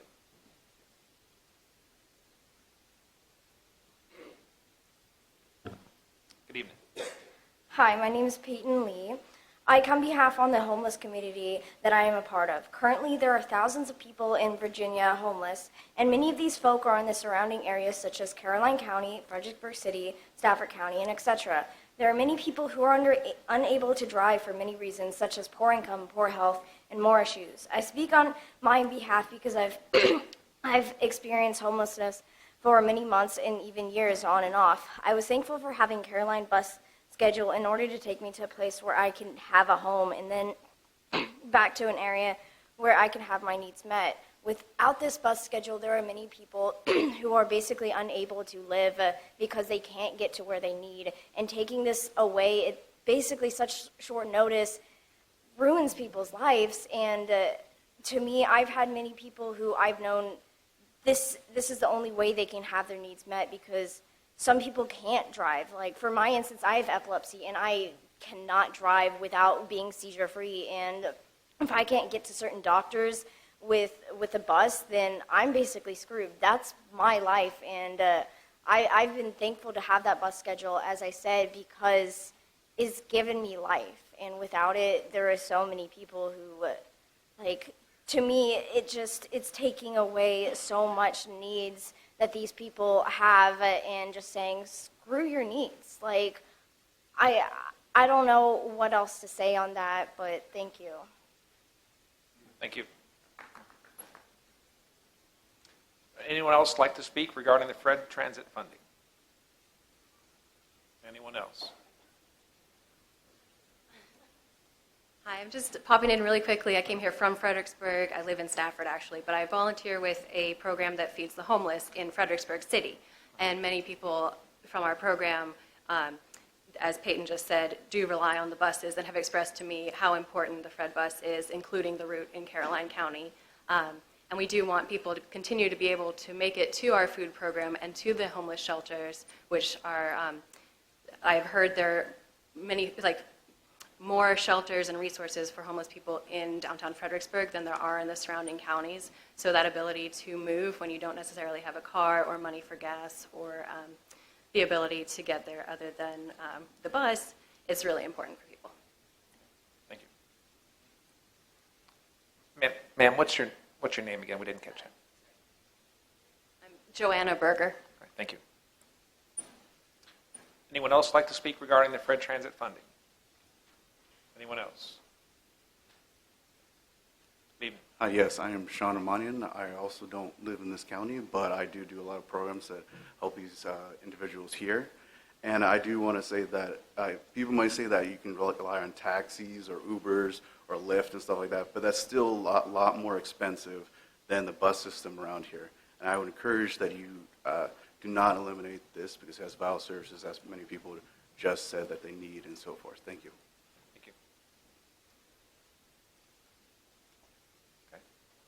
Anyone else like to speak on the Fred funding? Seeing no one else, we'll go ahead and close our public comment regarding our public hearing regarding Fred transit funding. We'll move on to item number 5, SPX 03-2019. Before we go, Mr. Chairman, can we hear from the Fred representative? Absolutely.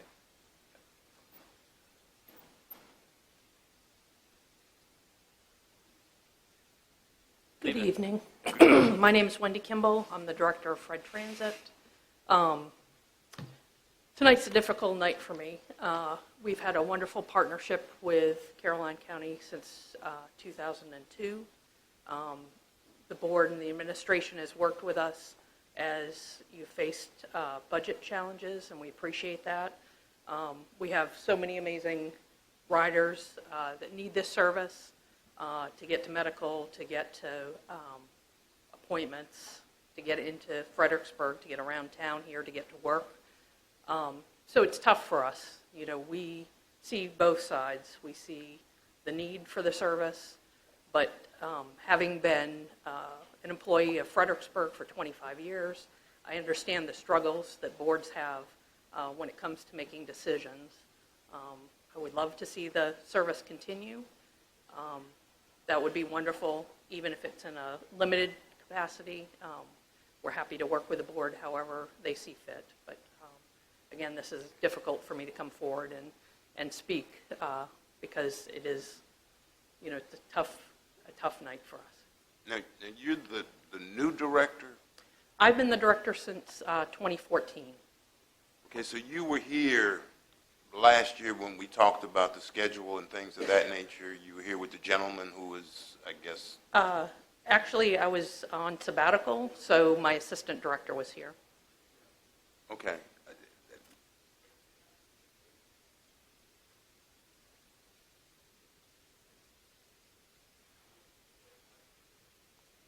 I know.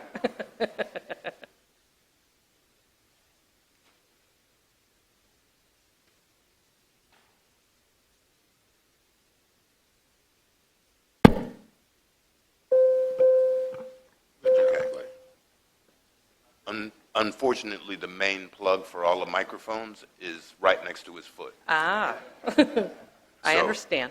Okay, my question, and I was lucky enough to remember, is you were not here when we had the discussion last year about Fred and the specific needs of the citizens of Caroline for Fred. I was not here you were at on the most sabbatical. recent one, correct. So my point was, did they by any chance convey to you at least my desire for Fred, because I think I was the lead supporter of keeping Fred when some of the other supervisors wanted to get rid of it. Right. I thought we needed Fred to help citizens get from Bowling Green to Ladysmith, Carmel Church, where jobs were. Right. And periodically to get to Richmond, to Fredericksburg, as these folks have said, where some other services were. Correct. But it seems like the schedules and things that you've given us back are more towards commuters. And we didn't necessarily need Fred for a commuter service. We needed Fred for our local, employment service and medical service. So Right. they didn't convey that to you, and it appears that you failed us. I don't know that I would agree with that. You don't know you agree with you didn't take care of it, or you don't want to agree with you failed us? I don't want to agree with that we failed you. Okay. Yes. We had heard from, at least what I had heard from my employees was that there was a twofold ask. One was to try and pick up ridership by bringing folks to the VRE station, which we added to our service. And then also we are hitting additional locations in Ladysmith. So I believe we tried to do both of those things. Yeah. See, you failed us. Because VRE was not part of the issue at all. And that's what I just said. I did not support Fred for commuter operations. Because we have people with cars who can get to D.C. or get to Fredericksburg with their car to go to work. I supported Fred for the people that I see standing out here with no car, or standing at the gas station up the street, or at the subway station in Bowling Green, who don't have a car and they're trying to be productive citizens and go to work. Now, they don't need to go to VRE, so you have failed us. And now here I am, I'm gonna still vote to keep Fred, but I can't save you anymore because you failed us. Well, we can agree to disagree on that matter. Okay, let's agree on the fact that you think we should go to VRE, right? That's what you just said. I think it's fair to say they wanted to increase in any way ridership in general. By going to VRE, right? As an ad. Okay, and nobody here said VRE was, okay, I'm finished. I don't need it. Thank you very much. Thank you. But you did change the schedule, because when what Mr. Thomas, we went to a new schedule Correct. to try to increase ridership. Right. And we talked about where the ridership was coming from, but it's still, there should have been some kind of interim conversation as to if it's increasing, do we need to make additional adjustments, because it still didn't increase ridership, and we're still having the same issues. And that's what we're saying, that we have people who, like Mr. Thomas, is trying to go to work, not necessarily I those understand folks going that. to Northern Virginia. We needed to move people between the two counties and then to Fredericksburg versus up to D.C. I do And understand. that was part of our conversation. But we agreed BRE would have helped us some, but that wasn't our major focus. Ma'am. Mr. Platt? I think the concern for me is the genesis of this started about 2 years ago, and I heard a comment tonight that it's something that's just new. It's not new. A couple of years ago, we said it would be 1 year, and then last year, and I'll be the first to admit I voted against it last year. It was extended with myself voting against it, extending it another year, and the ridership has continued to go down. It's really hard to justify the cost when there was any way we could increase ridership. That was what Mr. Forehand said. We had said that last year, and it hasn't. It has continued to decline. We see here in the Board of Supervisors meetings, we'll see buses come on, and they're just completely empty. Right. They're completely empty. 2 summers ago, I rode the bus. I just wanted to see it last summer, and the bus was 30 minutes late to where we were. I rode it with a citizen, and the people that were taking it, there was about 3 or 4 people. No one was going up to Fredericksburg. There was 3 or 4 people going from Bowling Green, and that was on the bus. There was no one coming from Fredericksburg back. The bus was completely empty. It was just the 2 or 3 of us that were on the bus. And being a half hour late, if you're relying on an appointment, we can say, hey, we're relying on a doctor's appointment. But if I have a doctor's appointment and the bus is 30 minutes late, we were getting ready to actually leave because we didn't think it was coming. And it came when we were actually literally walking back to our cars. So that's my frustration with the service. So thank you. The only thing that I would say, Mr. Chairman, is that your budget impact is about a half a penny in the budget. And I think there were 4 of us who agreed that we should give the Fred additional year and try to make it work. For those people who can't get there, that half cent means a lot to them because it is their way of. I just wish we could continue to work.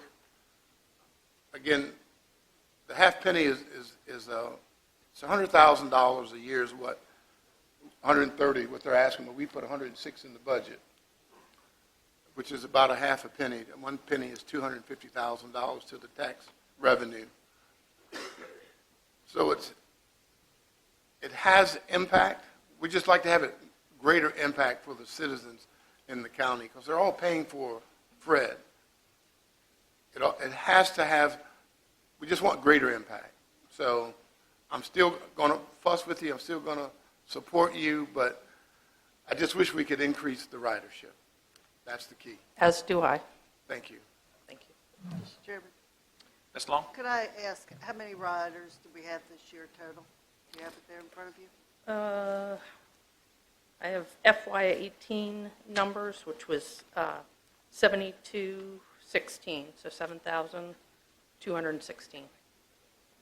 From what time period? This was FY18 is the data I have in front of me. And that's ride trips. Correct. That's ride trips. So if I go from Yeah. here to Fredericksburg, it's probably 2 trips. That's trips. What about actual bodies on those? We have no way of providing that information. When a rider gets on, they would pay a fare. They would be counted. If they switch to another bus, they would also be counted. We do not have electronic fare boxes on our buses that would allow us to get that information. That may be one of your problems, but thank you. And your new schedule that you proposed, the increase for your new schedule, didn't include any more trips between the east side and the west side of the county, but it included more trips to VRE, right? No. No, that schedule actually included an hourly stop, so it actually had way more service in the county than we had this big hole in the old schedule. What that schedule did was eliminated a route that went up Route 2. Yeah, that's what we did last time. Yeah, so that when we changed the schedule, we actually created more of a regular schedule that left here and went to Bowling Green and went to Carmel Church, went to Ladysmith, and then went on up. And some morning buses, some early morning buses, shot over to VRE, and some afternoon buses shot over to VRE. But the rest of the day, VRE wasn't on the path, and it was going up to a hub y'all have where then you could ride wherever you wanted to on the rest of the system. That was the schedule in this fiscal year. This whole year. Right. And we did not include any, what happened though, ridership still went down. But my point is, they proposed something for next fiscal year, which was an increase, didn't they? No, their cost just went up there. There wasn't an increase. That's what I'm saying. Their cost went up more. But it didn't change the route. We did, yes, we did not So change your cost that. went up for proposed for this year. Correct. With the same amount of routes. Correct. To 140 something, 36? Right. How many Uber trips is $136,000? Depends on how far you're going, Mr. Thomas. But I mean, it's you have to kind of look at it like that. A lot of cities, New York, for instance, subsidizes their buses more than most places because they want to have all those riders. We have to do the same thing, but I can't vote to subsidize something that's not helping the people we need to help. So that's the issue. Well, I was voting to keep it the last couple of years, and at last year's meeting, I was fairly vocal and committed that if there wasn't an increase, a viable increase to make it more self-sufficient or serving more people, that I would vote against it. And unfortunately, I was optimistic. I was hopeful that the new route and the increased frequency would actually do just that.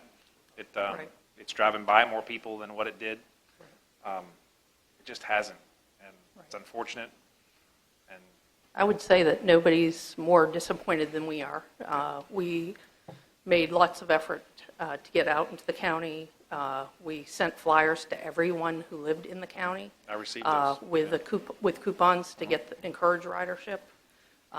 We went to local areas and set up shop and handed out information and answered questions.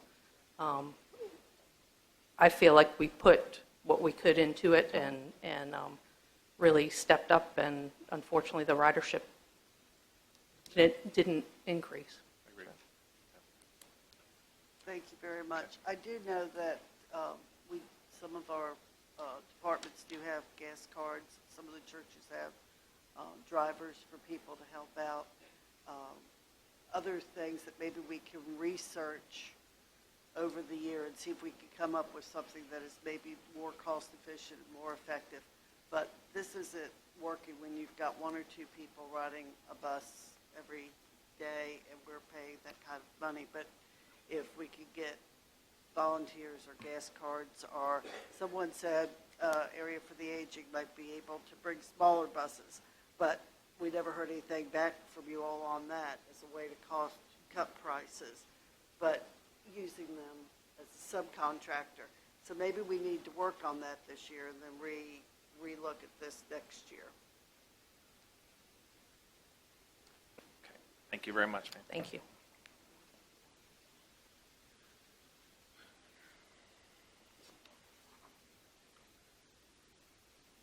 As a point, if we intend to keep the budget as is presented by Mr. Cully and not fund, then we would have to make the motion that's in your packet and approve that or disapprove that.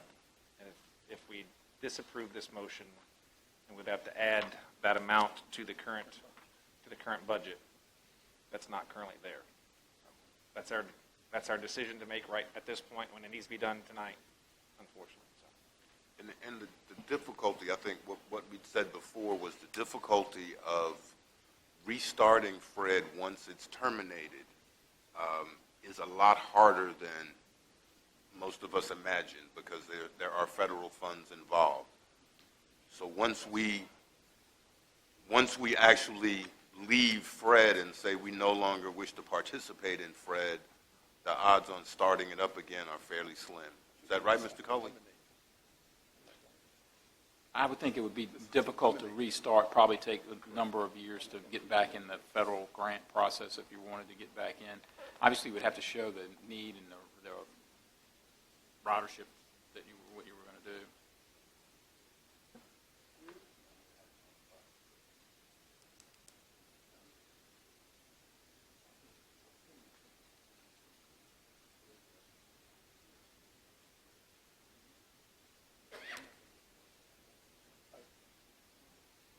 Mr. Chairman, I would move to eliminate funding for Fredericksburg Regional Transit Fred bus service in Caroline County in the FY 2020 budget, contingent on the review and consideration of any comments received from public related to the potential elimination of Fred bus service through the end of the comment period on June 27, 2019.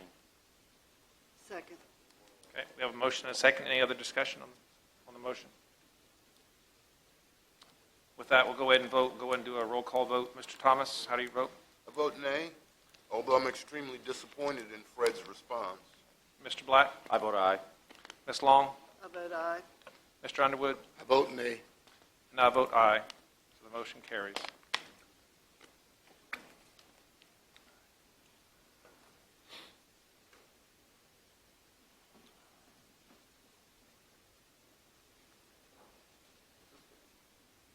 That was my decision.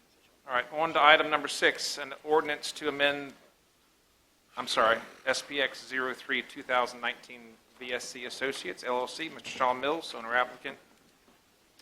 Mr. Fincher. Mr. Chairman, members of the board, your next public hearing is SPEX 03-2019 VSC Associates LLC. Deshaun Mills, owner and applicant, is requesting an amendment to special exception permit in accordance with Article 17 and Article 4, Section 5.19 of the Caroline County zoning ordinance on tax parcel 67-A-58. The subject property contains 112 acres of land. It's currently zoned rural preservation. The property is located at 8227 County Fair Lane in Rutherglen, Virginia, in the Reedy Church voting district. The proposed use is an amendment to the previously approved special exception permit, SPX 02-2013, specifically to modify Condition 19 to allow the potential for an on-site sewage disposal system in lieu of connecting to the county sewer system. The 2030 Comprehensive Plan identifies this area as rural preservation with a density of 1 dwelling unit per 10 acres. The rural commercial recreational use, which is the Virginia Sports Complex, is allowed by special exception in the RP district. I think the board has, over a number of meetings, discussed this application a number of times. As the board is aware, there have been a number of special exceptions and amendments to the Virginia Sports Complex ever since its inception. Due to the use of pump and haul and the failure to install an on-site sewage disposal system, the Board of Supervisors conditioned that the Virginia Sports Complex connect to the county public sewer system. That time period for that connection has actually passed 2 times through subsequent owners and renewals of the special exception permit. Mr. Mills approached the Board of Supervisors a number of meetings ago as a new property owner with the intent of redeveloping the site, rebranding the site, and making improvements to the facilities. And the board at that time discussed the concept of allowing an on-site sewage disposal system in lieu of the connection to the county system, as was originally contemplated with the initial permit. Mr. Mills has made application for an amendment to the special exception permit, which is the suggested modification to condition 19 was included in your staff reports. The Planning Commission held a public hearing on that and has forwarded this to the Board of Supervisors with a recommendation of approval subject to the modified language in the staff report. With that, I'll address any questions the board may have.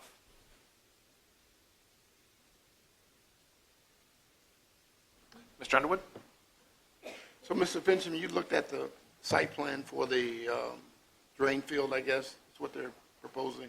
Yes, sir. We actually met with the soils engineer a couple of months ago who was hired to do the initial soils assessment.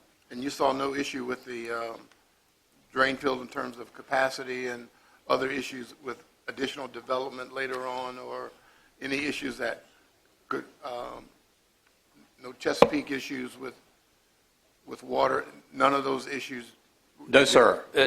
The design of the on-site sewage disposal system would be strictly regulated by the Virginia Department of Health. This is, in effect, I'll use the term a mass drain field, yes, given the size of the facility. Right. So it will be subject to even more scrutiny and require engineer design of that system. Do we have any drain fields that large in the county at this time? That size? We have some comparably sized sewage disposal areas. I would not call it a mass drain field. But we are calling this a mass drain field. I'm using that term, yes, sir. That's what it is according to... Essentially, they operate in somewhat the same manner. The county's wastewater treatment system in Dawn with a dispersal field, yes, is a comparably sized facility to what is being proposed here. Okay. So you see no issue with, from your professional opinion? My profession, based on what the engineers told us, yes, it is an achievable, designable system. If for whatever reason that fails, there's still the caveat in the condition that they have to connect to public sewer. Right, okay. Okay, thank you, Mr. Fincham. Mr. Fincham, Chair's busy, so I'll go ahead and ask anyhow. I noticed the time within 36 months. I know this is a big drain field, but we've had problems with time schedules with this project for a long time. Is it necessary to have 36 months? Can we tighten that up any? We've cut it down to 12 months, either from the date of the approval of the revitalization plan or a determination from the health department that they cannot install the system. I'm sorry, I was on the planning commission minutes.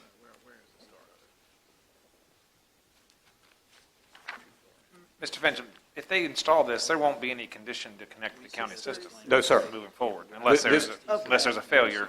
That's correct. Okay. But that shouldn't have anything to do with the issue of whether we do this or not. Correct. That's only our backup, but the question is this viable for this site? And it should have nothing to do with the county system, only as a backup plan for B. Is that correct? The original discussion was to reinvest the money that otherwise would go into the sewer system connection into the improvements of the facility. But again, if the applicant finds an alternative to what we discussed earlier, we're on the alternative right now. So the fact that we say we discussed connecting to the county system and whether it's advantageous for us is not the discussion. The discussion is this in any way going to hurt or do harm to the soil, and is it a viable system for the VSC? That's the question. And that's what I'm asking you. My response to that is the final design of the system has not been completed. The preliminary design by the soils consultant indicated, yes, there were suitable soils for the design and construction of the on-site sewage disposal system. Yeah. If for whatever reason something happened and you could not install the on-site sewage disposal system, then there is still the fallback to connect to the county system within 12 months. Yes.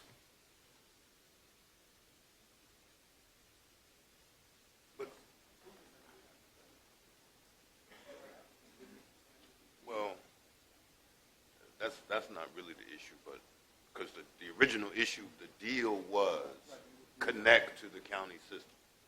So someone new has acquired the property with the original deal of connecting to the county system.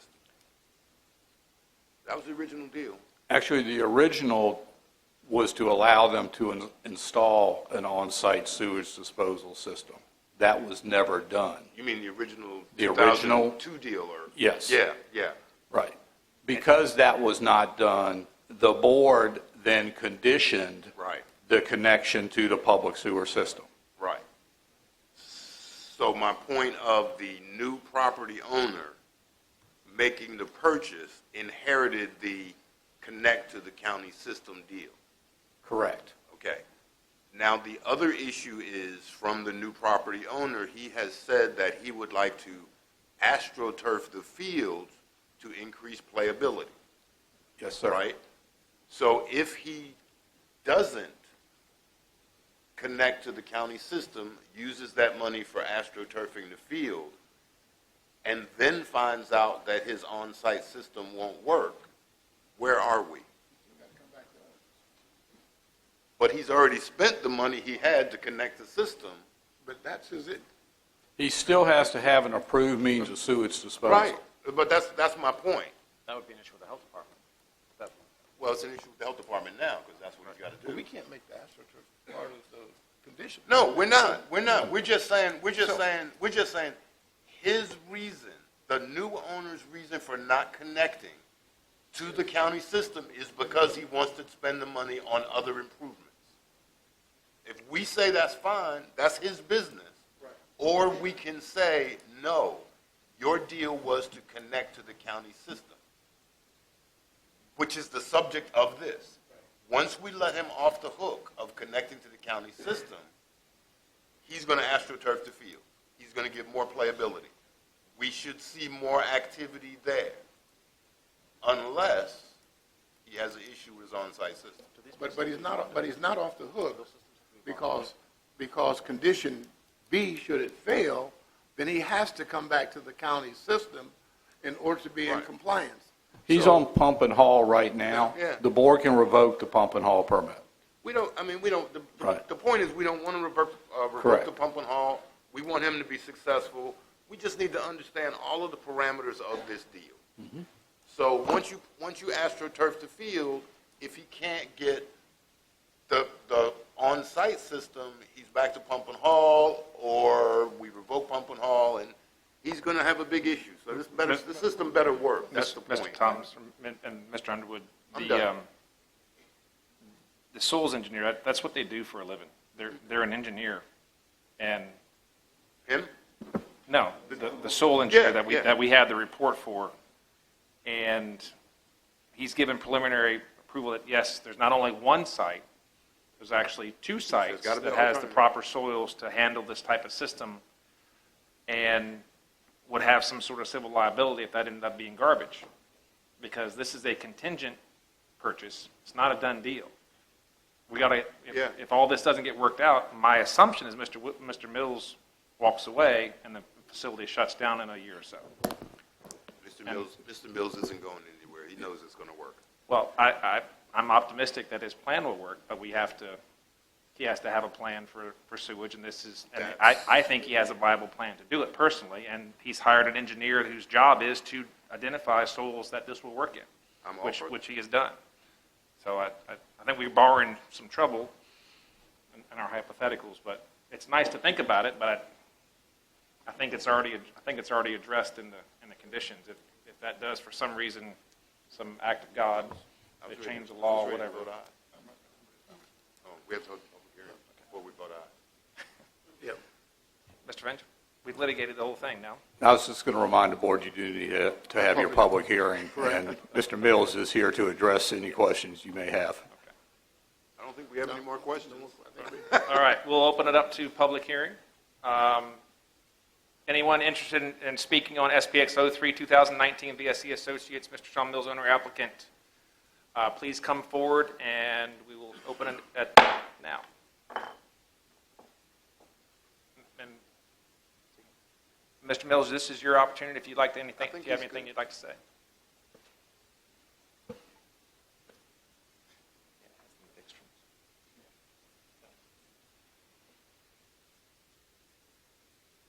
Good evening. Thank you for the opportunity to talk. I'd like to say that all your concerns that you brought up were and are my concerns also. Okay, I was adamant when talking with Mr. Whitaker about is this truly a viable system, because I don't want to be here a couple of months down the road having to go back and reconnect to the sewer. We have a game plan. I've spoken to most of you guys about that game plan. That game plan does not work if I can't turf the fields, and I can't turf the fields if I have to connect to the sewer. It's not a, I wish both things could happen, but I don't know how that could happen. So, like was mentioned, we hired somebody that's their job, because, I don't know that stuff. I hired somebody who does, and if we got a couple years down the road and that system failed, he'd have some serious explaining to do. So I'm sure he's kind of putting his reputation and his professional license out there, saying that this is, like was mentioned, not just one area, but at least two areas that would be able to handle a system like this.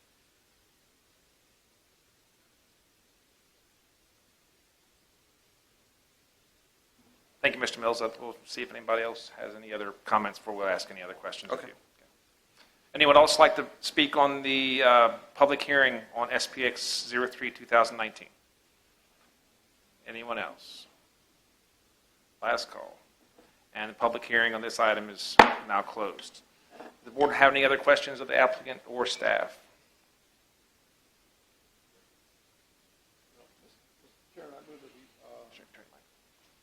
Mr. Chairman, I'd move that we move this to public hearing, special exception 03 2019. Oh, I'm sorry. Yeah. Mr. Chairman, excuse me. I move that we accept special exception 03 219 with the special exceptions to condition number 19 to allow an on-site sewage disposal in lieu of connecting to the county. I'll second that whenever we get done. This is the condition. Right. Yeah. Condition Go 19. ahead. Right. Okay. Second it with the suggested condition 19. Sorry, this is not an easy topic. I apologize. I just took it off here.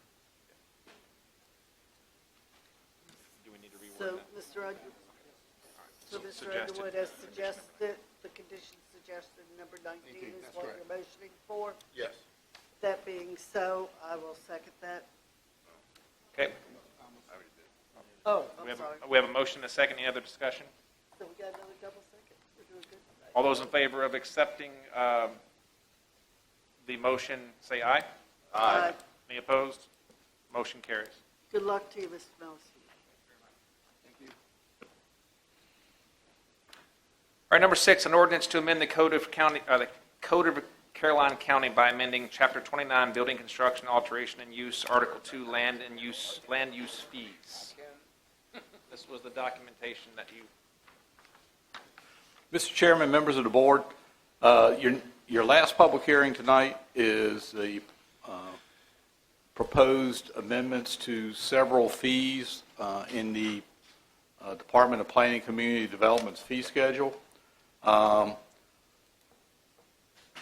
the board is aware, probably the biggest impact to the fee collection in the department was the closure of the Caroline Progress early last year. As a result of that closure, we had to move our advertising to the Freelance Star in order to meet the advertising requirements under the state code. The cost to the department for advertising public hearings increased significantly as a result of the need to advertise in the Freelance versus the Caroline Progress on the order of 2 to 3 times what the old ad cost was versus the new ad cost. Currently, in this year's budget, we are about $3,200 over our advertising budget for legal ads for public hearings related to rezonings and special exception permits that we advertise just for the Planning Commission. Those same ads are advertised a second time for the Board of Supervisors. So effectively, we are about $6,000 plus behind in our advertising costs for both the Planning Commission and Board of Supervisors for legal ads for zonings. Ms. Long did ask that we prepare a comparison of our proposed fees with those of a couple of neighboring jurisdictions. We were able to get that information and provided that information to you during the break. So you have that comparison for you to look at. It is not necessary for you to actually adopt these fees tonight, but we wanted to go ahead and have the public hearing and give the board the opportunity to look at this request.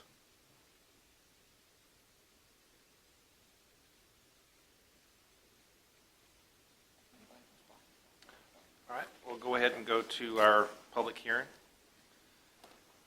Anyone that would like to speak regarding the change in county fees, building, construction, alteration, and use, Article 2, land use fees?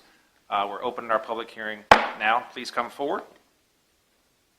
If you'd like to comment on public use fees. Last call. Seeing no one moving towards the podium, we'll go ahead and close our public hearing. The board have any other questions and comments from staff? Okay. Mr. Underwood? Mr. Fincham, from the current fees to the proposed fees, I see some have a lot of disparity between our neighboring county, and then and I can give you an example. We were at $12.50 for the agriculture preservation, and we went from $12.50 to $1,600, but our neighboring county is $3,000. Can you explain your rationale for going higher on some, and then we go to the bottom on the variances, we're twice as much on the variance as some of the other counties, which just seems where we could make up some of the difference, we would be able to do that. And in the variances, we appear to go above and beyond. The option we chose was a flat fee increase of about $350 for anything that requires a public hearing. I could check with Hanover, for example. I know some localities, we're trying to cover our cost of processing each of these permit applications. There is a cost even to the county for a variance, as an example. Some localities, I think, philosophically take the position that they're going to subsidize some public hearing cases more than others. Another example, Hanover County has a flat fee, I believe it's $1,100 for a rezoning for a business or industrial use. Right. That probably does not cover their cost of actually processing that permit. But it was a decision to adopt that fee to cover at least a portion of the cost for that type of rezoning. I'm sorry. Some of it, I think, is a philosophical approach of the jurisdiction related to specific types of cases. And I would not even include Hanover in my conversation, but King George is comparable in terms of land mass, and just seems like we're above those numbers in some cases, and we're lower in other cases where I think we should have moved. So I'm just trying to determine what the rationale was, rather than looking at each individual. Could we not have looked at each individual fee increase, or do we have? Or you just consider? We simply looked at all the ones that require advertising and the increase in the advertising costs that we have related to those fees. Okay. That was the underlying philosophy. And if you look at King George, their fees mirror our fees right now. It's the same fee schedule. And they still have a local paper, if I understand correctly. Mr. Correct. Richmond, you know. And Spotsylvania just, wow. I'm shocked. That's insanity. That's The insanity. further north you go, the more expensive it gets. Wow. They're, just so the audience is aware, Spotsylvania's fees are 3 times what Caroline's are. Theirs are almost $12,000 to rezone your own property to something else, just to apply. So you have to be very committed for that. So, okay. Any other comments from the board? I have closed it. I'm sorry. I didn't see you. It's hard to miss you.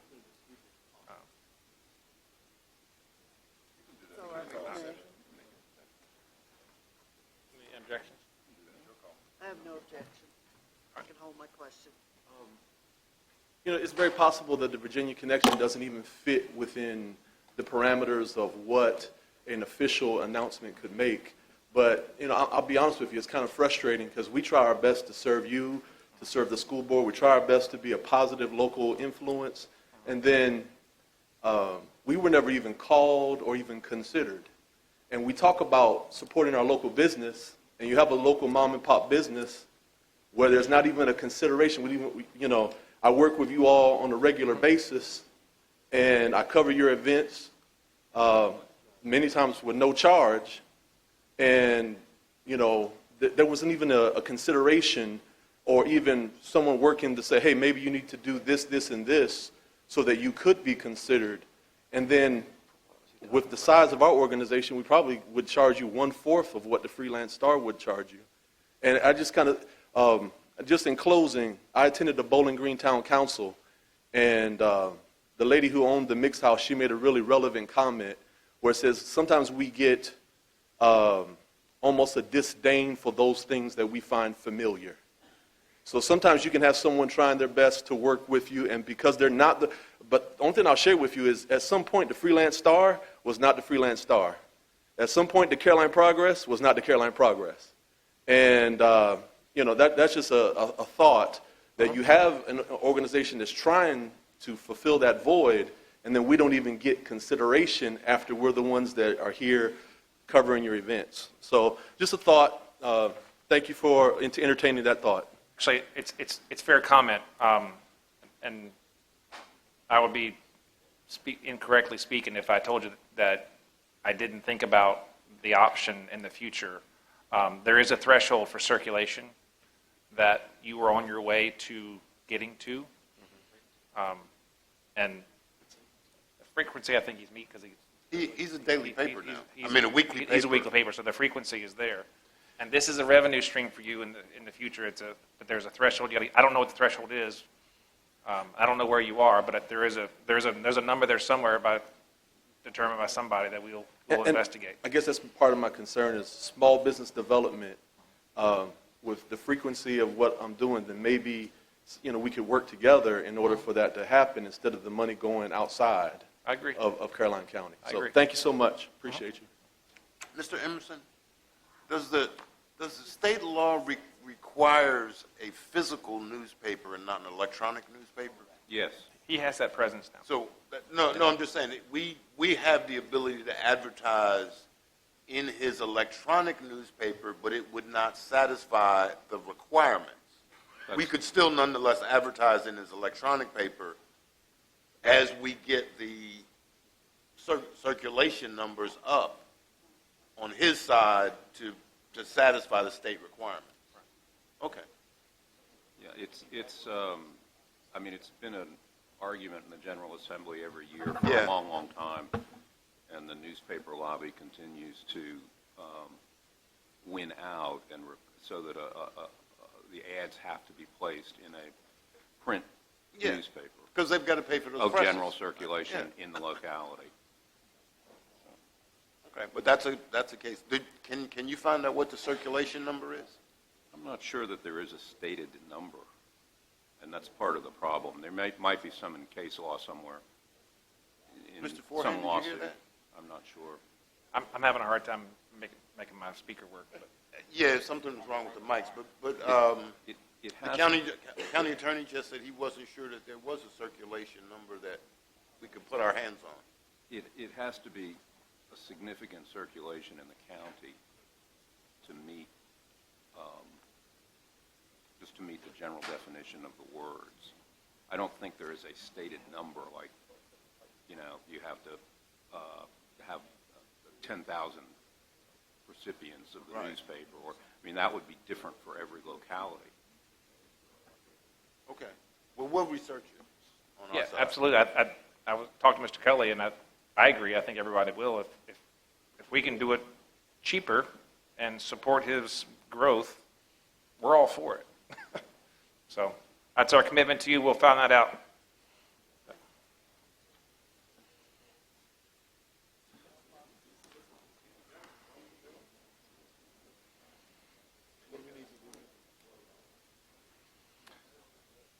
Mr. Fenton, there's no action on this necessary right this second, correct? Okay.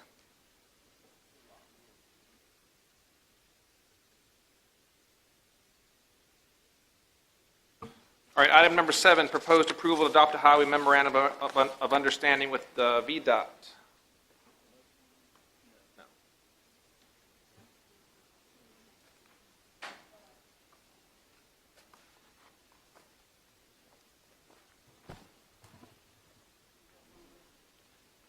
No. I'll take a motion if you want to. You did an excellent job on this presentation. We really liked it. Thank you, sir. So I'd like to make the motion that we accept the proposed MOU with VDOT for the Adopt a Highway program. Mr. Sheba, the only request I have is that some of the old Adopt a Highway signs that are sitting around this county with organizations no longer fulfilling their role in the Adopt a Highway come down. It's not fair to the organizations that are putting their time in. Correct. There'll be a formal phone call made to each one of them if they've adopted the highway. If we have no record of that, they'd have to provide something. If not, it'd come down. All right, thank you. Have a motion. Second. We have a motion and a second to adopt the proposed MOU with VDOT. All those opposed? All those in favor, say aye. Aye. All those opposed? Motion Thank you. carries. Backtracking to item number 6, does the board want to take any action on item number 6 regarding the fees, or table that to June? Okay. What's the wrong one? We'll still be able to change that later, right? Yeah. Individually, we can change the fees we want. Hey, is that what we're supposed to put before we get regular? We go down. After the name. After the name. We got even tonight. I think we should go up on some. I think we should go up on some. So, Yeah, if you want to go up, I think that would require another public hearing. which if you were happy with the ones we have gone up with, you could adopt those and we'd only change the ones you wanted so that we would at least start recovering some of our I can costs. identify those if you like. Okay, all right. All right, item number 8, discussion of next steps and request for proposals for enterprise resource planning, the financial software. Quick question before I make a motion to do this. Did we inform the lead vendor that this was a possibility? No. We've had numerous meetings with them, with the last one being that document that's in your packet of about $61,000 additional to make the changes of the things we wanted, along with a couple of them they just would not do. So we wanted to bring it here and let you all decide if that's what you wanted to do. I mean, I think you should, having been in this particular field, if you came to me and said I was getting ready to lose your business over several changes, I would probably do those changes for little or nothing. Well, 2 of them, or at least 2, they said they wouldn't do. That's because they think they have the business. Well, I don't think they think that. I want to speak to that either, but we didn't want to prejudge it that you know. You should at least tell them, say, look, we're going to go somewhere else unless you do that. If you want us to I think they're well aware that there are a number of concerns expressed by the Treasurer's Office and the Commissioner of Revenue's Office about the viability of the product for them. And I mean, we could certainly do that and tell them that we brought this to your attention. But right now, and that's not just the cost that they pushed at us. It was those couple that they just basically said, Okay. There's just no way to get here from there. And our current system does it, so we find that a little bit hard to swallow. See, now So I need you're Jeff- right. One time I need Jeffrey to talk about a boat anchor could do something. All right.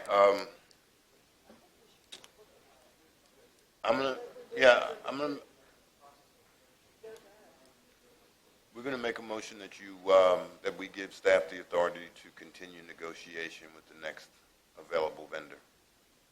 Second? Okay, we have a motion and a second. Any other discussion? All right, hearing none. All those in favor say aye. Aye. Any opposed? Motion carries.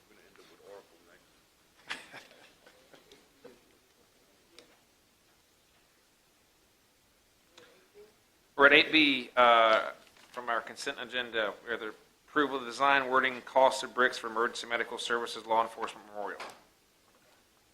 Mr. Chair, if Mr. I may, Siebel is coming up to speak, it looks like. he knows I've talked to him. Okay. I pulled this for 2 reasons. One, I think the layout that they've done is great. There were 2 things that I did have concerns with. One was the wording. In a day and an age where we talk of equal for all, why we have to label men and women bothers me a little bit. I would recommend that the wording be something such as, instead of honoring the brave men and women, I would say honoring the lives of those who serve Caroline County, Virginia. Just change that. We don't need to point out who is who. It's just anyone who serves. I really appreciate whoever did the artwork for 911. It's much better than a square box. I like the past, present, and future. So that was my suggestion there, was just on the wording. And my other was to sort of clarify and rewrite the guidelines for the bricks. I think the fee is fine, but I think that the way that's written, even Mr. Black and I were getting confused talking about it. So I'd like to reword those classifications and work on it a little bit so we get that correct before we put it out to the public. What do you think, Mr. Black? Yeah, I guess, and maybe I can defer to Mr. Whiteman, who's a veteran who's done this. Mr. Whiteman, like on the Korean War Memorial that you have over at the high school, if someone who is not someone really liked the idea that the history club, hey, this was a really neat idea about the history club, I want to buy a brick to support it. Someone, the Joe citizen, Janet citizen from Caroline County, Were they allowed to do that, or did it have to be a veteran? So any citizen that was, even if they were non-military, was allowed to buy a brick supporting. See, that's my only concern with, that's my only, and maybe the wording is concerned, that's my only concern, because the wording here says, hey, you have to be in fire and rescue, past, present. Not to purchase it, That's to where be our on the breakdown brick. is. Anybody can buy one, we propose, but it's not if he wasn't in, not if he wasn't, I mean, it can be whatever the board wants, but I think we felt like it was honoring the service of the sheriff's office, the firefighters, the EMS, and the dispatchers, that it would be the names of those people that have worked in Caroline County in any of the, or volunteered in any of those organizations. Whoever bought the brick with that person's name on it wouldn't matter. It was the person that served in any of those organizations over the last 100 years, or however far you want to go back and look, so that it wouldn't just be random. You're at this memorial with these bricks, and what do they mean? You would know that that meant that this is somebody that's been in this organization as a volunteer or as an employee, not that they died in the line of duty, but that they served in those capacities, one of those capacities. And you could have we thought you could have maybe a... We'd looked at, like, for the firefighters, a Maltese cross, the star for the sheriff, Sure. just so you would put that in the brick. left corner, and it would identify each of those, which service they were in, and then their name would be there. Well, But, just and out of again, here- those are proposals for the board. But who bought the Chair. brick is not an issue. My point, I guess, is this. I don't mind if someone wants to buy a brick and put the sheriff's badge or the 911 badge or whatever. I don't think if we are doing a memorial to honor those who serve us, that I, who have never been a first responder, should be able to buy a brick and put my name there, because this monument will not have a plaque where we can put people's names, and I want those who serve to be recognized. I don't need to be recognized. Do you understand that? Major Mosier, are you familiar with this? Because from what I understanding with the sheriff's office, I think it was, my understanding it was like the Sullivan family supports fire and rescue, or the Mosier family supports police.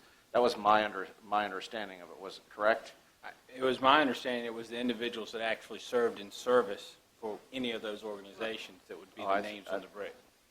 I could be wrong. I can check with the sheriff. He had more input on this than I did. Right.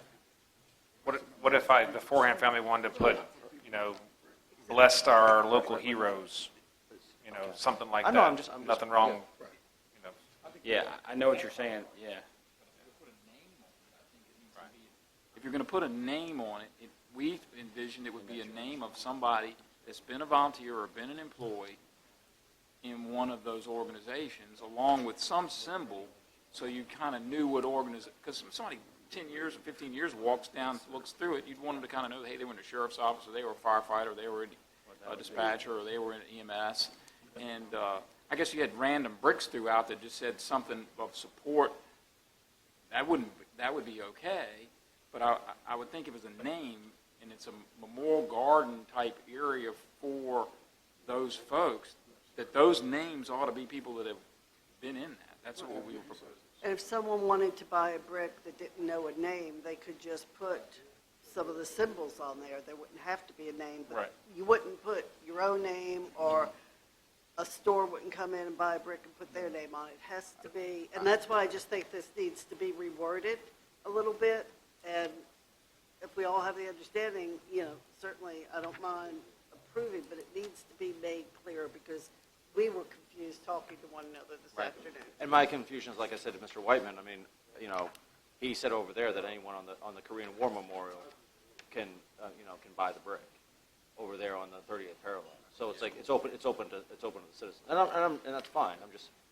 But when I'm saying that's how they did it over there, that it was open to someone who wanted to support the memorial. Before you go, because this is, we're talking about a memorial. How many sheriff deputies do you recall in the last 50 years that have died in the line of duty? I don't think it requires somebody to die in the line of duty. No, I'm asking you that as a different question. I believe in Caroline County, as the sheriffs that died in line of duty was only two. Only two? In the history. in the history. Yes, sir. And we've had a few sheriff's office. You said just sheriff. Yeah, we've had a few firefighters also. I'm not sure you would know those. One? One. And a state police, correct? Yeah, it's several state police officers, yes. Okay. That was just an informational question. Yes. From the concept of memorial. Okay, thank you, sir. All right, thank you. I have another question. Mr. Black? What is the time frame on the, like, so you're putting the memorial together? I mean, I think Ms. Taylor would like, I think she sent you some emails that she's waiting for a response from, but there's a, what is the time frame on the bricks itself? Because I heard today that we had talked about, you had said on the phone, there's like lots of people, the sheriffs and rescue and volunteers that are willing to buy these bricks. So what is the time frame on this? Because I've heard different things on the bricks, like that you can pull them up individually over time. And then I've heard that they're going to be stamped, and someone's going to come in and stamp them in as we go when they're laying down. So how's that going to work? In looking at that, for cost-wise, it's going to be cheaper to get them engraved at the facility and then put them in instead of having them come on site and do that. So trying to sell as many of those bricks as we can, and we'd have reserve bricks so that we would be able to send a brick out, get that done, and put another one in when it's ready. So we could, like, if you have empty spaces, you just pull the brick up, and then, so that's how we're going to do it? We would have extra blank stock that we would be able to get engraved and put in. Are you going to start, like, you can talk to her about starting push? That's why we wanted to make sure that we understood. I needed clarification Yes. so that we knew what the board wanted on these Can we get the full stones. clarification as far So as? once we had that, then we were Yes, able to move thank you. forward. All right. And, Mr. Chair, I Yes, have one more Ms. question. There Ms. was Long? just a comment on state police. Are they covered under the sheriff thing, This is or is Caroline. it just, This is Caroline. okay, somebody mentioned This is Caroline state County. police, so I This is- didn't know. This is Carol. I can say this is actually this is going to be here for years and years and years. And it's huge that y'all even consider doing this.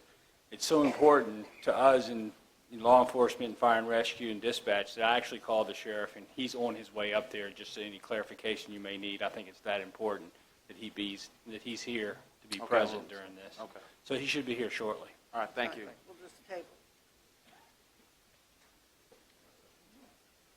All right, can we just table this, move on? Okay, we'll skip ahead to item number 9, adoption of a resolution commemorating the 100th anniversary of the Commissioner of Revenues Association.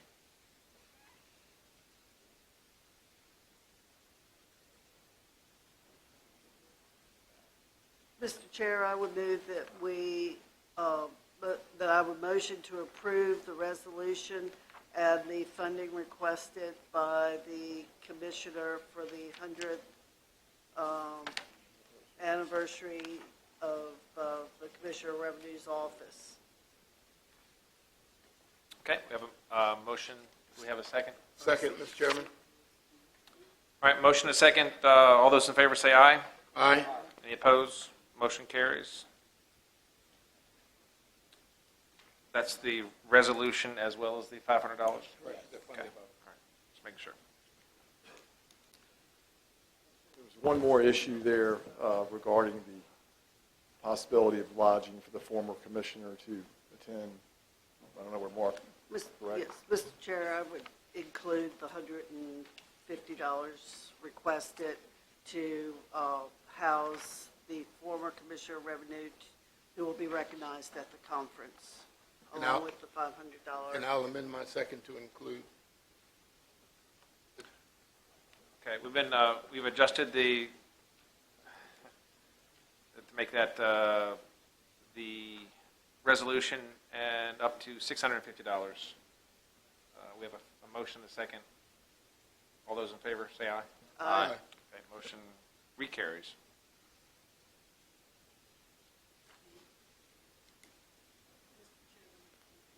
Mr. Bassoon?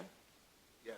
Good evening. I just want to say thank you, and I know Ms. Carter would certainly appreciate that, and I intend to make sure and let the conference know that Caroline County certainly supports the Commissioners Association. Thank you.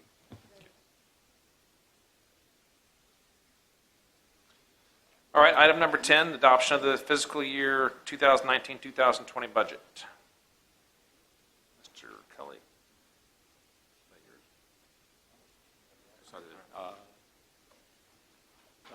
We included in your packet appropriation resolution based on the adopted budget. So whatever changes that you anticipate, we will just have to make to that resolution.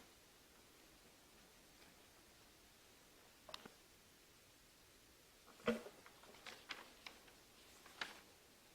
we have, we don't have a motion.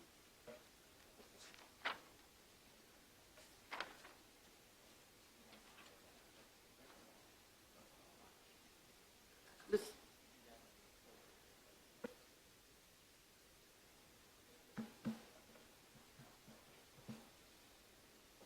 Mr. Chairman, I move that we accept the budget as presented. Okay, we have a motion to accept the motion as, the budget as presented in our packet.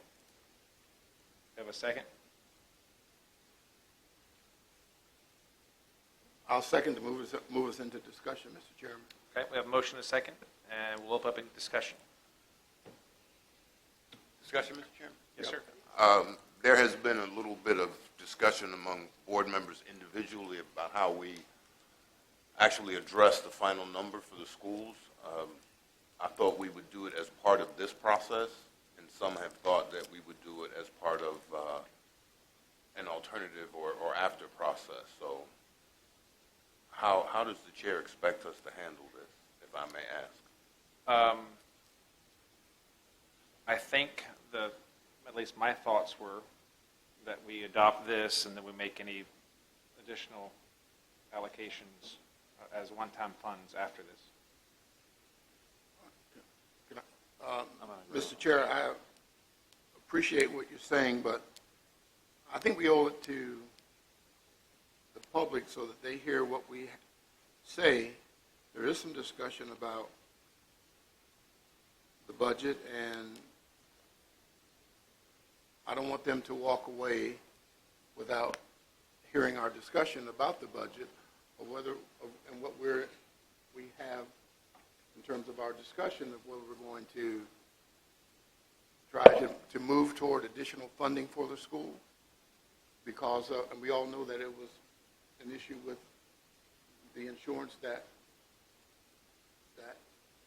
the money that was in the contingency was spent for some capital projects, and that money is spent, but they still have a shortfall based on what they've requested. So I think we should discuss it and put it on the table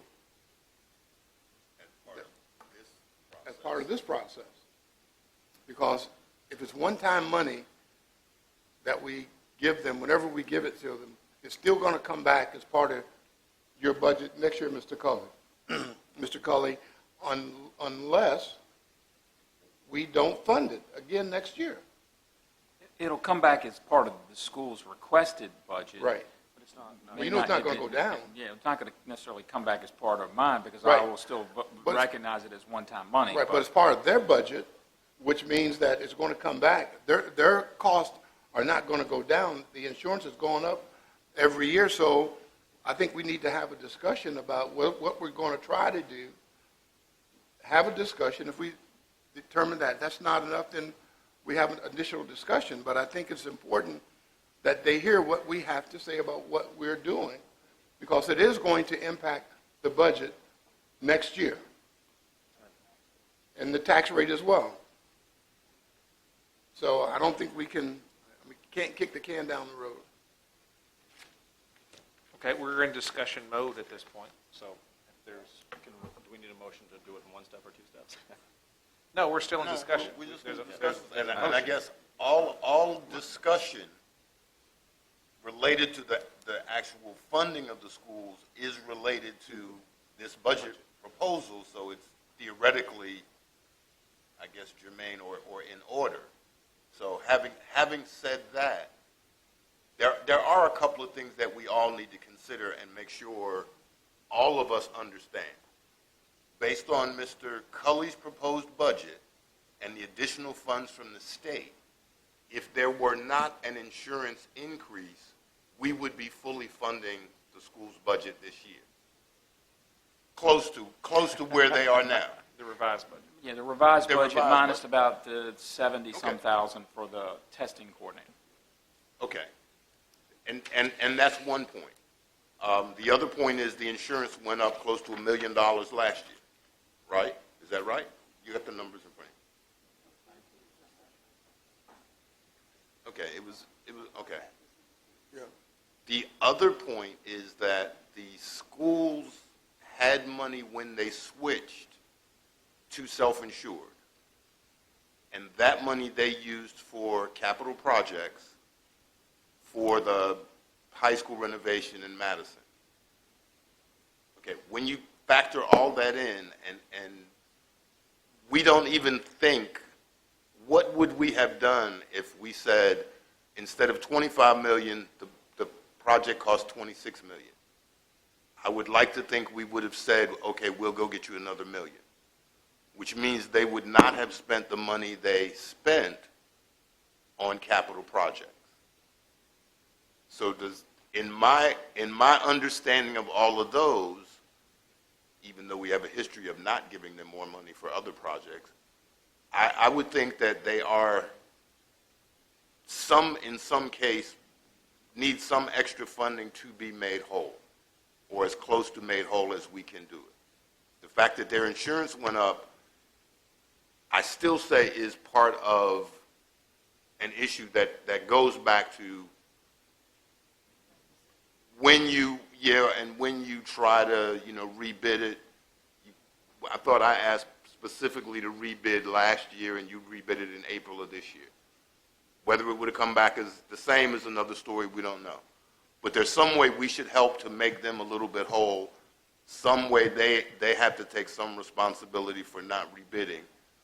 But I don't want to punish anybody for whoever made the mistake, us, them, whoever.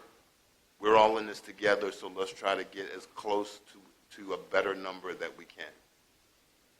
I rambled all that to say that's everything I'm considering in trying to get them more money. Mr. Cully?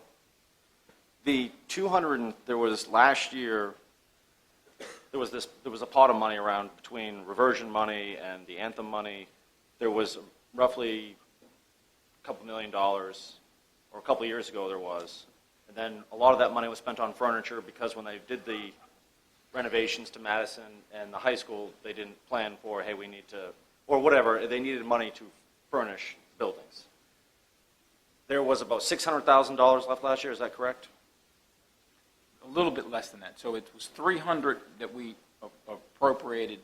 to We this appropriate, current- right. This current budget we're in. Yes, but there was about 600 total, and we appropriated about 350. But it was a little less than that based on the dental check and where that was put originally.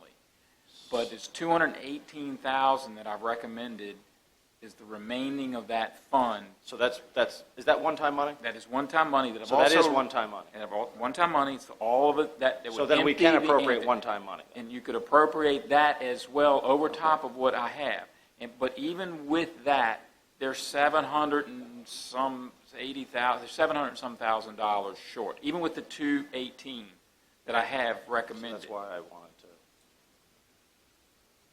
All right. I mean, it would have been one-time money if we'd borrowed money in the beginning to say. That's true. The only difference would be we haven't borrowed it. Yeah, you're right. As As opposed opposed to to have to- trying have to to- pull it out of the fund balance. Have to pull it out from the, yes.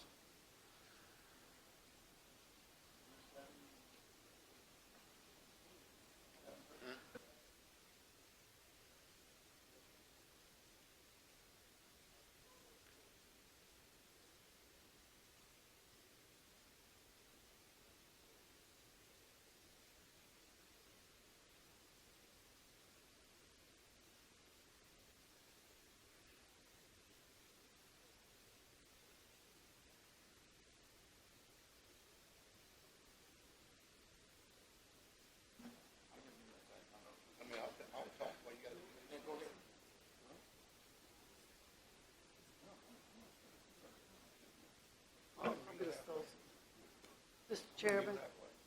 Mr. Chairman? Ms. Long? I would much rather be sitting here thinking we were going to strain our budget to get a new STEM teacher or a new counselor. And I am very proud of the fact that I think over the past few years, the school board and the Board of Supervisors, we've worked to come closer together.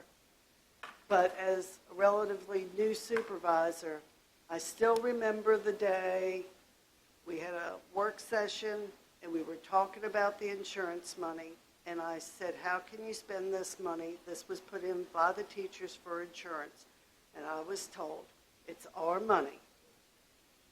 That money, we did hold out, what, about 800,000 something?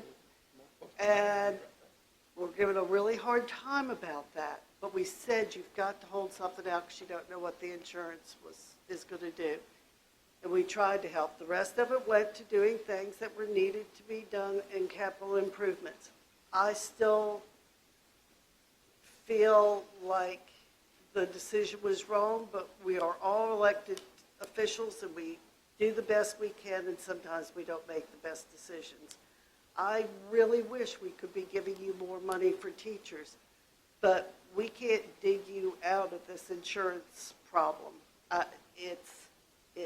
It's there, and you're going to just have to keep working at it, and don't give up. There's got to be a company out there that can do better for you. As I said this spring, when your representative was there, fire them.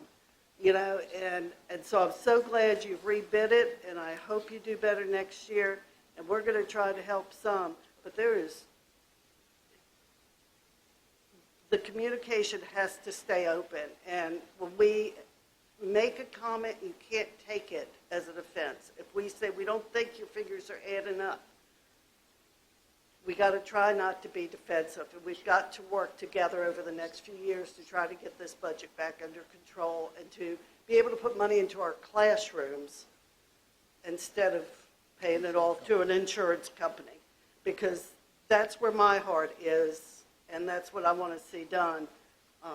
So I am willing to listen to what the other board members do, but we can't just keep picking up the pieces when what we need to do is work in our classrooms. Mr. Chairman? Yes, sir. Mr. Black. One of the things, and I appreciate Ms. Fells, Dr. Fells, she had mentioned, the communication, and that was a big thing. And I think we were actually called sharks at the last budget public hearing on this. And that was a good way. Yeah, I think, yes, in a positive way, of course. But I do want to go over something, because when I ran for office back in 2011, I mean, that was my thing. I'm a teacher. I wanted to help the schools.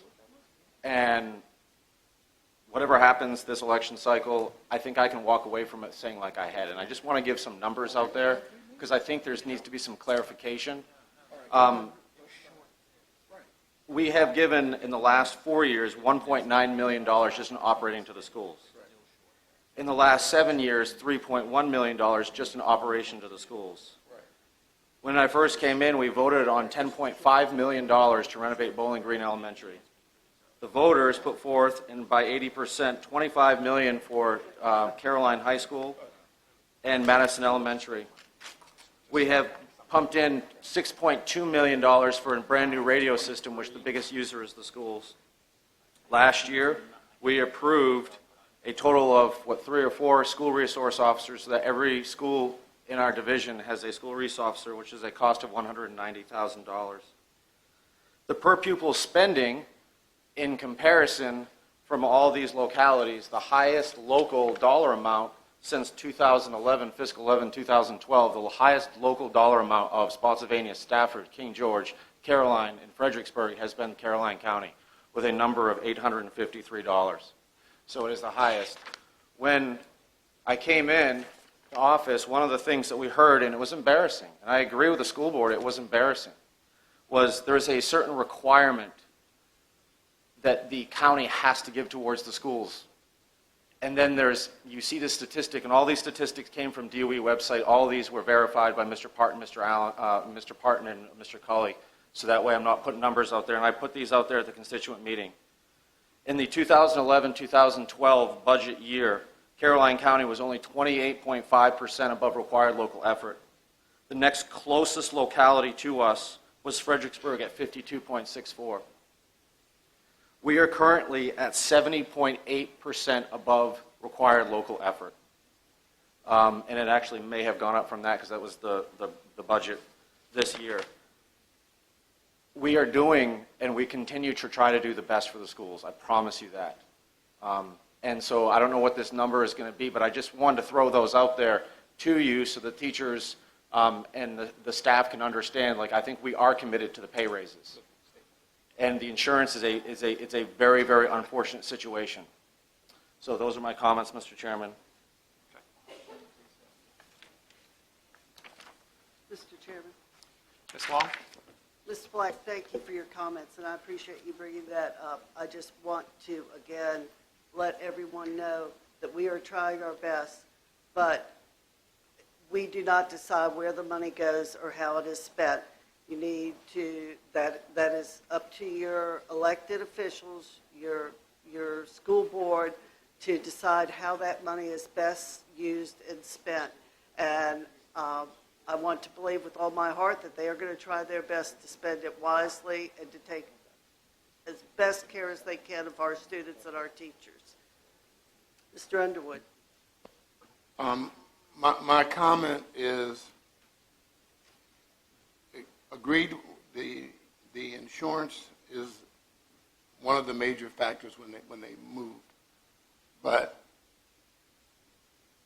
I think we're in a give and take situation. I think we have to find middle ground because it's going to be tough. I think we've thrown around a number, and I think we look at it as being $791,000 short based on your requested budget, I believe, if I'm correct.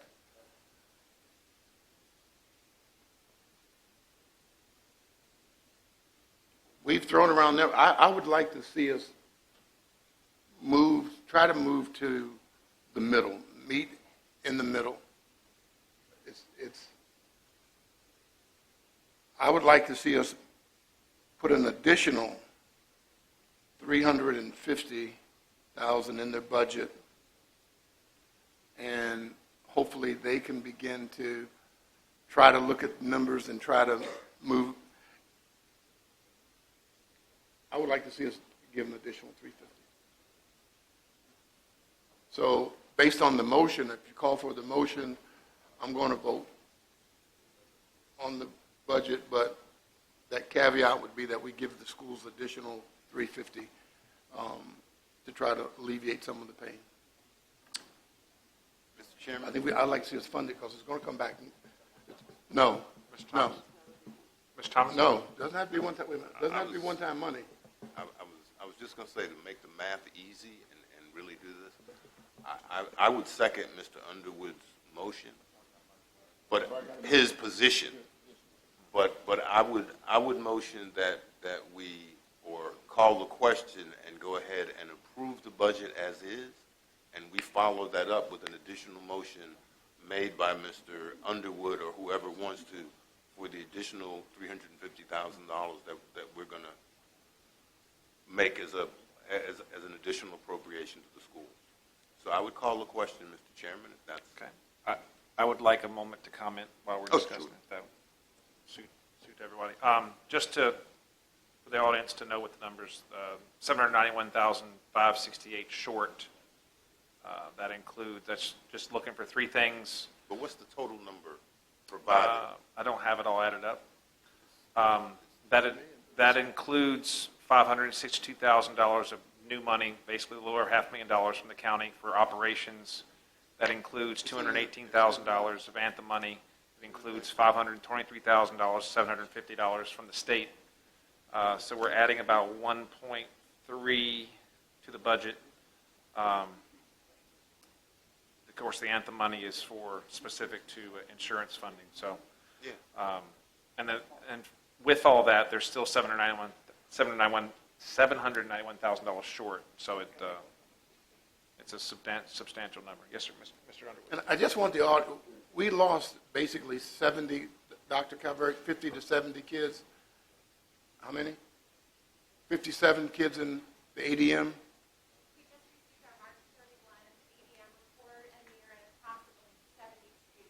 At 70 students, how much do you receive?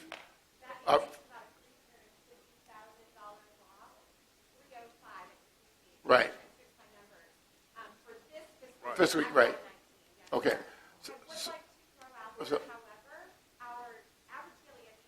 right, 80, right, 80, right. School, that's right. I understand. ADM versus ADA. I got you. I understand. Which we again we have no control over that. So we need to work together maybe to get our ADA up so that we can get our funding appropriately. And most people don't understand the difference between ADA and ADM, but certainly I do. But the reality is you're getting less money from the state because those kids are not attending school. So I would think that we're losing $350,000, $400,000 because kids aren't coming to school. Then we have to do something in the community to get our kids in school, because you can't fund your teachers if students are not in the classroom. The state won't give you the money, and we're saying that we can't give you the money if the students aren't there to be taught. So it's a very slippery slope when we look at ADA and ADM, which we probably need to have some conversations about that so everyone understands that students have to come to school. And that's something that we don't have control, but we need to work together to get it under control. Thank you. That's all. I'm sorry. That's fine. All right, I think anyone else has any comments, we can go ahead and. 15,115,131 is the sum of what Mr. Cully has in transfer to schools. $15,115,131. That is including the school bus leases and the school textbook fund. I just added those things that you're transferring to schools in here.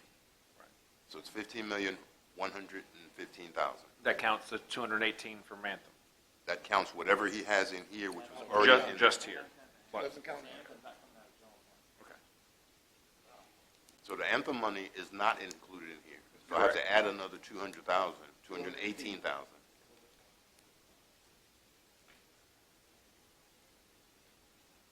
So it's 15,333. That exact number is 218,719. Oh, it's too late. I already added 218. So it's 15,330 and change.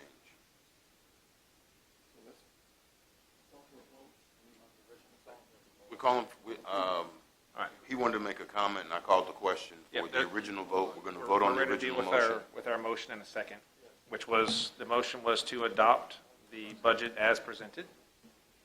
He seconded it. We already had it on. We already have a motion in a second. We just call him for the vote. All those in favor, say aye. Aye. All those opposed? Motion carries. Mr. Chairman, I would like to make a motion that we provide additional funding to the schools in the amount of $350,000. I'll second it. Okay, we have a motion on the table to, any caveats? Just additional $350,000? Provide an additional $350,000. Mr. Cully will figure out where it comes from, and we're pretty much sure where it's coming from. Okay. We have a motion and a second to provide $350,000 additional funding to schools. We'll do a roll call vote. All those, Do we have any discussion? oh, absolutely, I'm sorry. Yes. That's all right. I just wanted to say that I think this is probably going to pass. It's just, I want it understood, this is one-time money. This buys the school a little bit of a Band-Aid to get back on their feet. But we all understand this is a one-time help you out type of thing for this year. Correct? Just want to make sure that's clear. But it is a one-time, it's not in the budget, so it's one time. Right, it's not in the budget, but it's one time. But what we're saying right now, if the school spends the money, they come back next year, they're automatically 350 short from where they are this year. So you're right back again saying that if their cost increase, they're starting off with a negative $350,000 in the hole. So we're just going to have to, we didn't raise taxes this year. We said we're going to hold taxes in line, but I don't see how it's going to be possible. But the reality is we can't start them in the hole 350 next year. That's shooting them in the head. And I don't want to do that. Right. Let them put their pin up. Right. Right, that's fine. But I just want us to know that we're not. It's 350 addition to the 218. So you're looking at 578. Right, Mr. Cully? We already Right. gave them the 218 You in will the when, actual budget. yes and no. When they bring back their budget, we'll appropriate their categories and appropriate from that Anthem fund into the school budget, that 218, because that's what I recommended. What you approved now is the general fund and the general fund transfer to the school. They've got to come back in June, at our June meeting, with, they want this much in instruction, this much in health and attendance, and this much in transportation, and this much in maintenance, technology. They break it all down into those categories. That's where they know now they've got 218, plus if you pass this motion, another 350 to put into those over and above what's being transferred from the general fund. So we're clear on that. Okay. That'll be the actual appropriation to the school budget.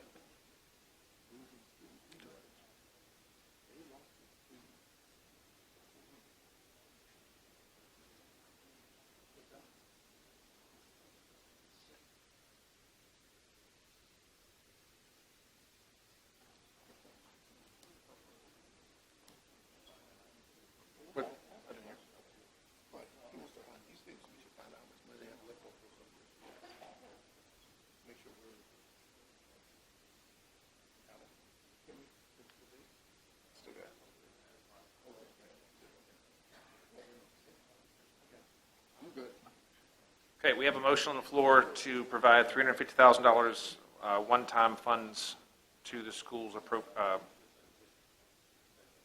or additional funds. Okay, we have a motion and a second. Do a roll call vote. Mr. Thomas? I vote aye. Mr. Black? I vote aye. Ms. Long? I vote nay. Mr. Underwood? I vote aye. And I vote nay, but the motion carries. So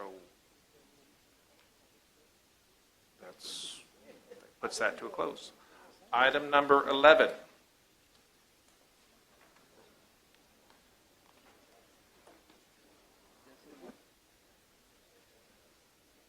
We're going to take a 5-minute break so some folks can catch up and clear. I see it's 9:32, so at 9:40 we will reconvene. All right, we're all back.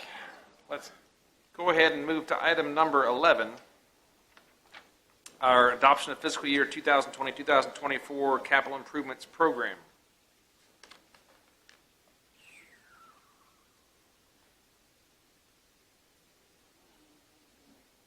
With this one, we included in the memo that you had discussed adding $200,000 to facilitate the starting and the planning and the things on Carmel Church Fire Station, along with that being funded from Caroline Detention Center funds. So we would ultimately have to save up some of those funds because we're funding the whole school CIP other than buses out of that, and then various other projects in the county CIP. So we can't do them all yet. We would be able to do all of them within the year of this CIP, but we wouldn't be able to do all of them in July, August, and September. But we're adding that 200 in there.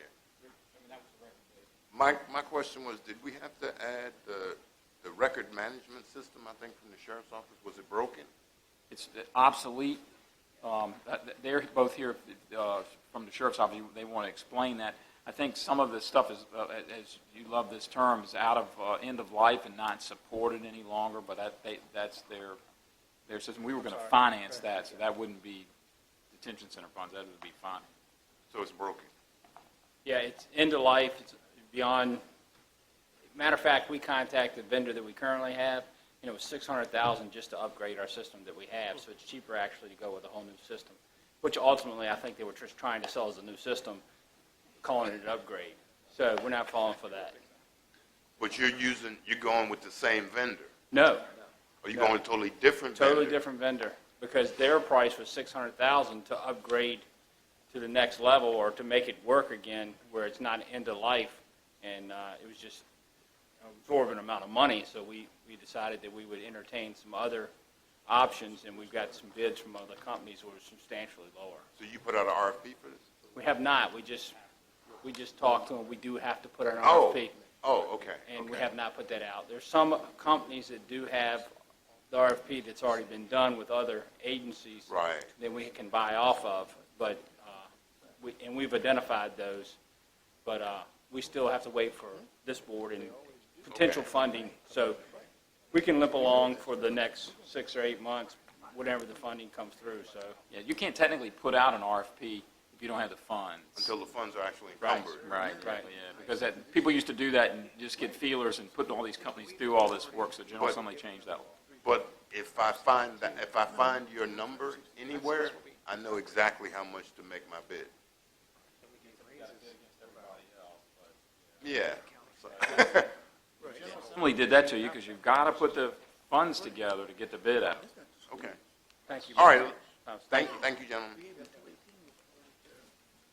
Mr. Okay. Coley, are we going to be hit with any request or need for funds for this next generation 911 stuff? Has anybody heard anything about that? The last we checked on that, we were still waiting for the Virginia Beach area to come up with their vendor. I hadn't heard any more since that. No, they postponed it once again, waiting for that RFP to complete the process. So there's been no movement on that. They actually have a 6-month delay on it once again. Is there a deadline for us to get that done? Any regulations? It's in the hands of the state, and when they put a 6-month delay on it, so we're in no urgency at this point. Mr. Chairman, if a motion's in order to approve the CIP, making sure we have the additional $200,000 for the Carmel Church Station, I would make that motion. Yeah, I don't see that in there, Mr. Kelly. It's in the memo, yes, but, okay, all right. I second. All right, so we have a motion and a second to accept as written with the addition of the $200,000 for Carmel Church Fire Station development, site development. All right, all those in favor say aye. Aye. Any opposed? Motion carries. And we have a site approved by Chief Loftus. We narrowed it down from 3 to 1.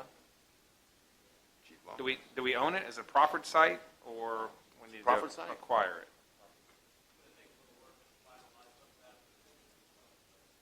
Where's Mike? Oh, okay. Great. For free. Number 12, a discussion of the boundary line adjustment with Essex County. Mr. Fincham. Mr. Chairman, members of the board, way back in November, we initially broached this issue with the board. The state identified a number of properties that are physically in Caroline County, and by properties I mean the actual residents. But historically, they have had their ties to Essex County. They voted there, the properties are taxed there. The Commonwealth has determined that if the physical structure is in Caroline, then the voters will be registered in Caroline. And according to Ms. McVeigh, the state has already said they are Caroline voters. At the time, we discussed a possibility of a boundary line adjustment with Essex County to address this issue. We met with the interim county administrator for Essex back in December, and most recently with the new county administrator approximately 2 weeks ago. Staff was charged with identifying a potential boundary change for the board to consider. You have a couple of maps in your packets, and the maps are a little bit busy, but in a nutshell, the red line would be the proposed boundaries that staff has discussed with the Essex County staff.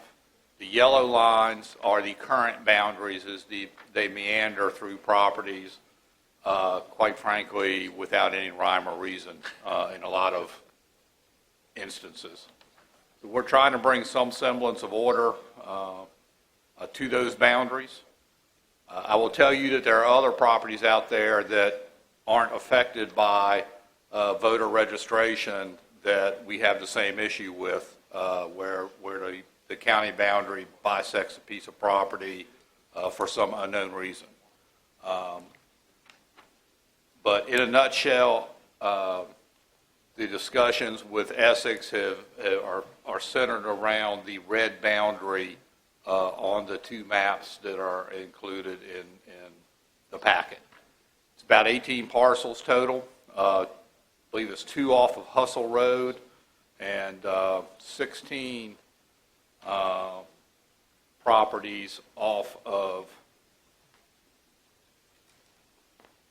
Passing Supply. or supply.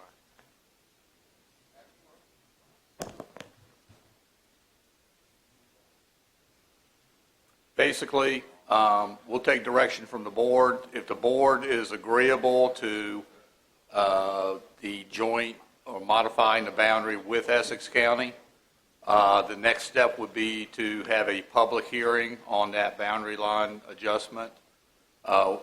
General Assembly did approve legislation that allows us to do that through the utilization of our GIS versus having to physically go out and survey the new boundary. It is significant cost savings to localities. We would need to have that public hearing at your June meeting, which means we would be very busy over the next 2 weeks drafting the ordinance and identifying those boundaries.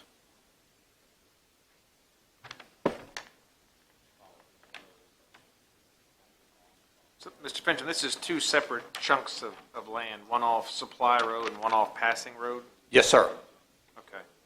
Now, I'm looking at the Passing Road map now. I don't know how else to identify it, but there's a parcel that it's to the left of the originally discussed boundary, that Essex proposed boundary, Yes.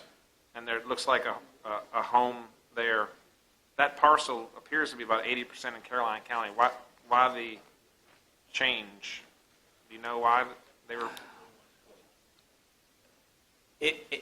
From what we can tell, at the time the properties were recorded, they were actually recorded in Essex County versus being recorded in the circuit court or the clerk's office here in Caroline County. So based upon that, that's where they are taxed.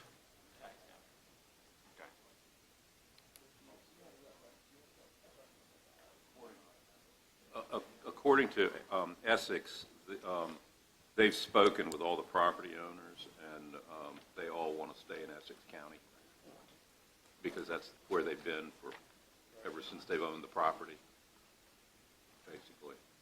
I mean, are we willing to give up 126 acres of land? Well, you're not getting any tax money on it now. Anyway, they're paying taxes to Essex. They're voting in Essex.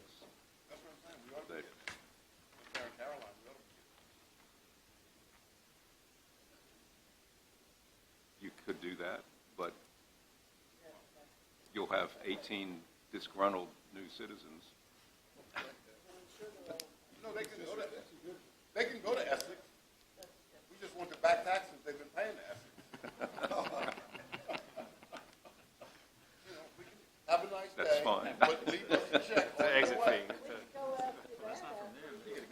You're going to have to get that from Essex, yeah. That's what I'm saying. We're going to Essex. We're going to Essex to say you can have these people, but we want the back taxes for the last 10 years. All right, never mind. It's a nice thought, though, wasn't it? Yeah, good big paradise statement. Okay, it's like I'm fading fast.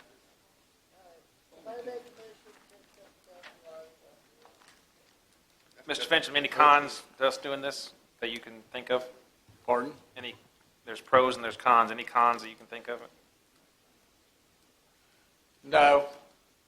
I mean, You're doing your dance like you don't want to answer the question.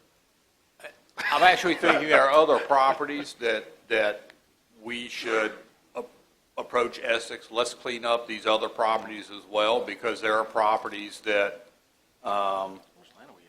bisect or bisected by the county line where we are getting taxed, but a portion of that property is shown as being in Essex as well. So from the big picture, my perspective would be let's clean the whole thing up, not just, this little issue. Right. But we need to clean this up now because of the voting issue. That's correct. Or with the elections this fall, they will be voting in Caroline County.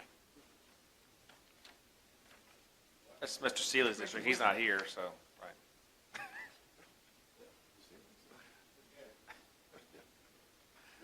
All right. We're going to vote for it. We have a motion. Do we have one? Sorry, I wasn't paying attention. No, I'm trying to figure out, am I just making a motion to accept the boundary line adjustment as presented? No. What? Take it to public. Oh, all right. I move that we forward this to public hearing in June. All right, motion and a second. Any other discussion? All those in favor say aye. Aye. Any opposed? Motion carries. All right, proposed framework of agreement for Town of Bowling Green use of the AS400 supercomputer.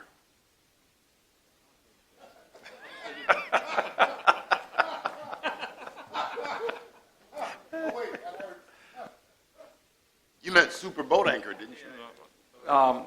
Back when I first got here, I did propose to the previous town manager that maybe we could partner together, because I had created a partnership with Urbana when I was in Middlesex, and Urbana was paying, $500 a month to be on the county's AS400, which was a deal still for them. And so they've actually approached us with that idea now that I've mentioned it again to the new town manager. And so it's sort of our recommendation. Here's what our costs are. There are some one-time costs with the setup of that and actually installing their data into a new company on our 400.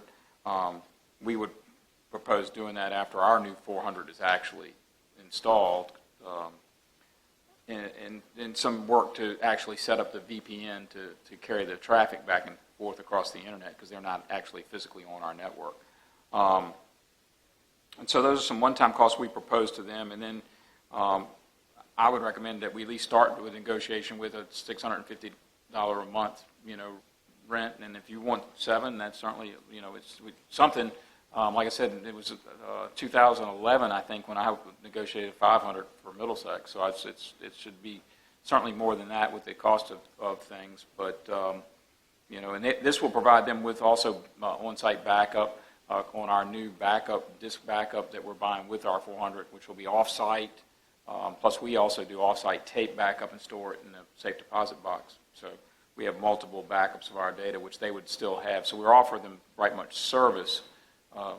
Being on our system that we're already doing for ourselves. So I think it is a real benefit to a small group. So, yeah, whatever number you want is fine with us. We just have to start with something. Yeah, because we want to go to them with a proposal. Mr. Colley, is there any security concerns with mixing the two? No, because they ride in a completely separate company with their own passwords, so they can't get into our company, or they don't even see it.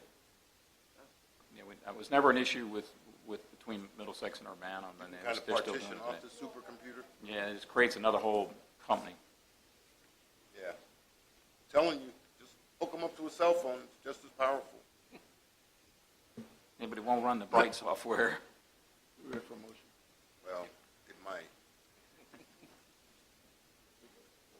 All right, we'll entertain a motion if somebody is inclined to give me a motion.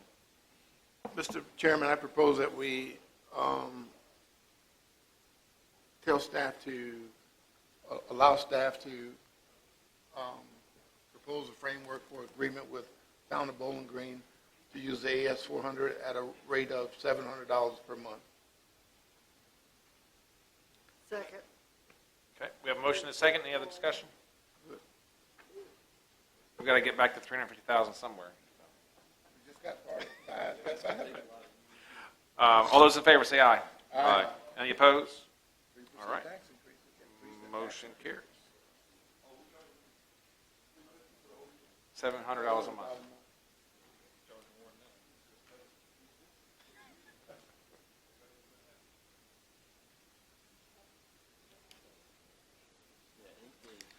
All right, let's go back to item 8B.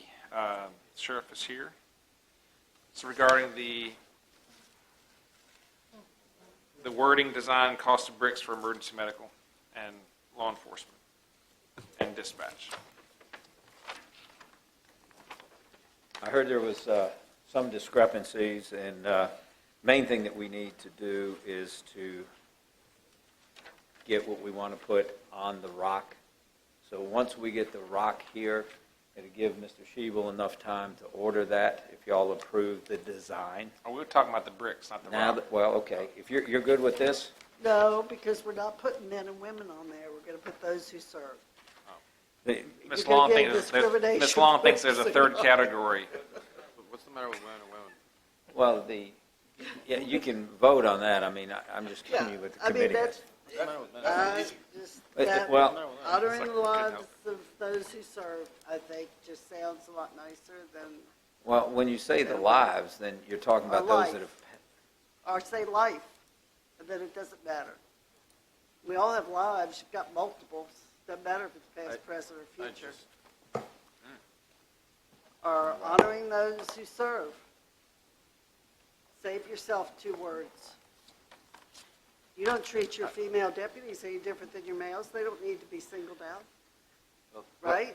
They're all your deputies.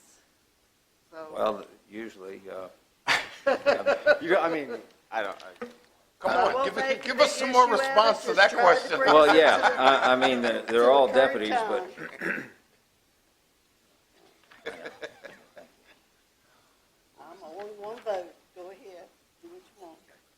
we're just giving you what the committee agreed upon and what we like as far as the terminology. Well, I think the And the committee logos. needs to meet again because you've got this issue and you've also got the brick issue that needs to be verified. I think the brick issue will be solved by everyone. I think we can go ahead with this. I mean, my thing is, we need to make sure that Miss Taylor is in the loop on a continuous basis, because this, when I Right, called her it's today, always- she was not aware of some of the stuff that was in there.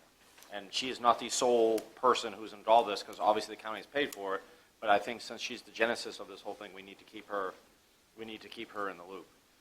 I don't have a problem with the wording myself. I think we have some issues with the bricks. But if the idea was to get this ready for 9/11, then I think we can go ahead and do that without the bricks right away, correct? Yes. Big issue is getting that monument here. Yeah. Yep. I would like to make a motion that we accept the wording as is with, and then we will worry about, I guess, and we'll have the committee meet again. So, about the Second. bricks. All right, we have a motion and a second. Any other discussion? The motion is to accept the wording as is, correct? Okay. All those in favor say aye. Aye. Any opposed? Nay. Roll call vote, Mr. Thomas? Mr. Black? Aye. Ms. Long? Nay. I'm Mr. the Under- only female here. Aye. Mr. Underwood? And I vote aye as well. Motion carries. Excuse me. We will discuss the bricks at our June meeting. We'll do Is it. that accurate? We will. We'll do that. Give me a call tomorrow. About the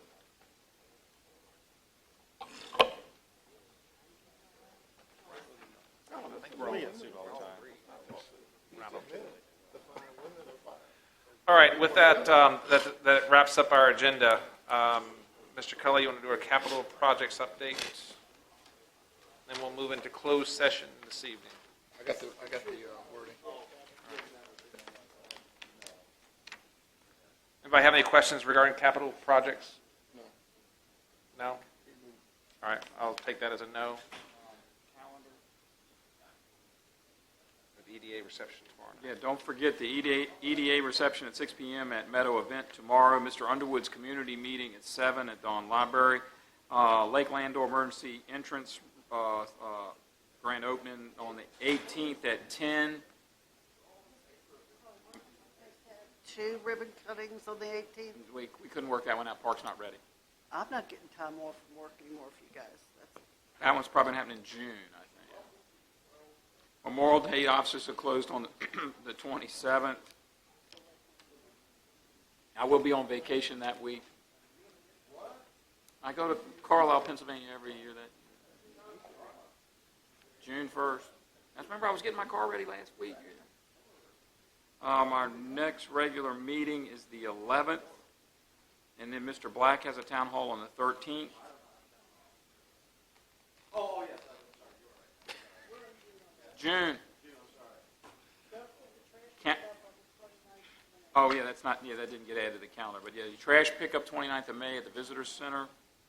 As I said, I'll be on vacation. Mr. Parton will be picking up trash in my stead. Your Honor. County Fair is the 19th through the 22nd of June. And then July, we're into July. I know, so I was going to say we're into July. So. All right, any other discussion or questions, comments? Closing board Before you go into closing board comments. closed session. Right, that's correct. So, yeah, we'll make it. All right, Mr. Underwood? Mr. Chairman, I move that the board convene in closed meeting pursuant to prospective acquisition of real estate exemption of section 2.2-3711.A.3 of the Code of Virginia to discuss potential real estate sites in the county for acquisition for use as a convenience site where discussion in open meeting would adversely affect the bargaining position or negotiating strategy of the county.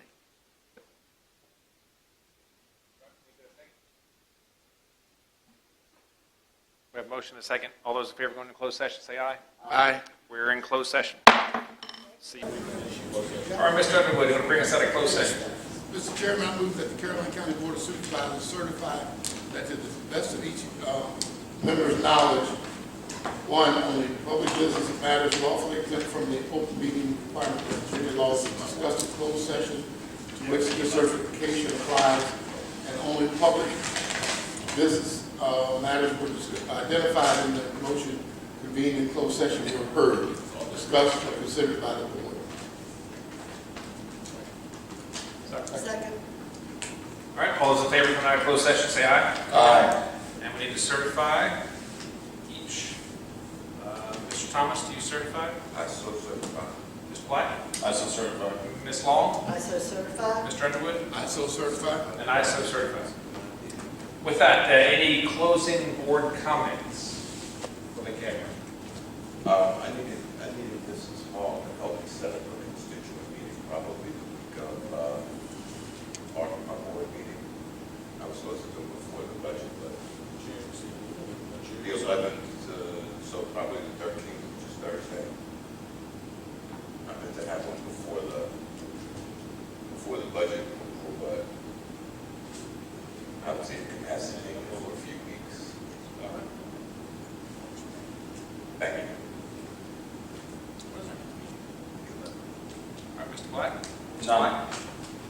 Ms. Long? None. Mr. Underwood? None. And I have none. So with that, I'll entertain a motion to adjourn. So moved. Second. We have a first, a second, a third, and a fourth. All those in favor, say aye. Aye. We are officially adjourned.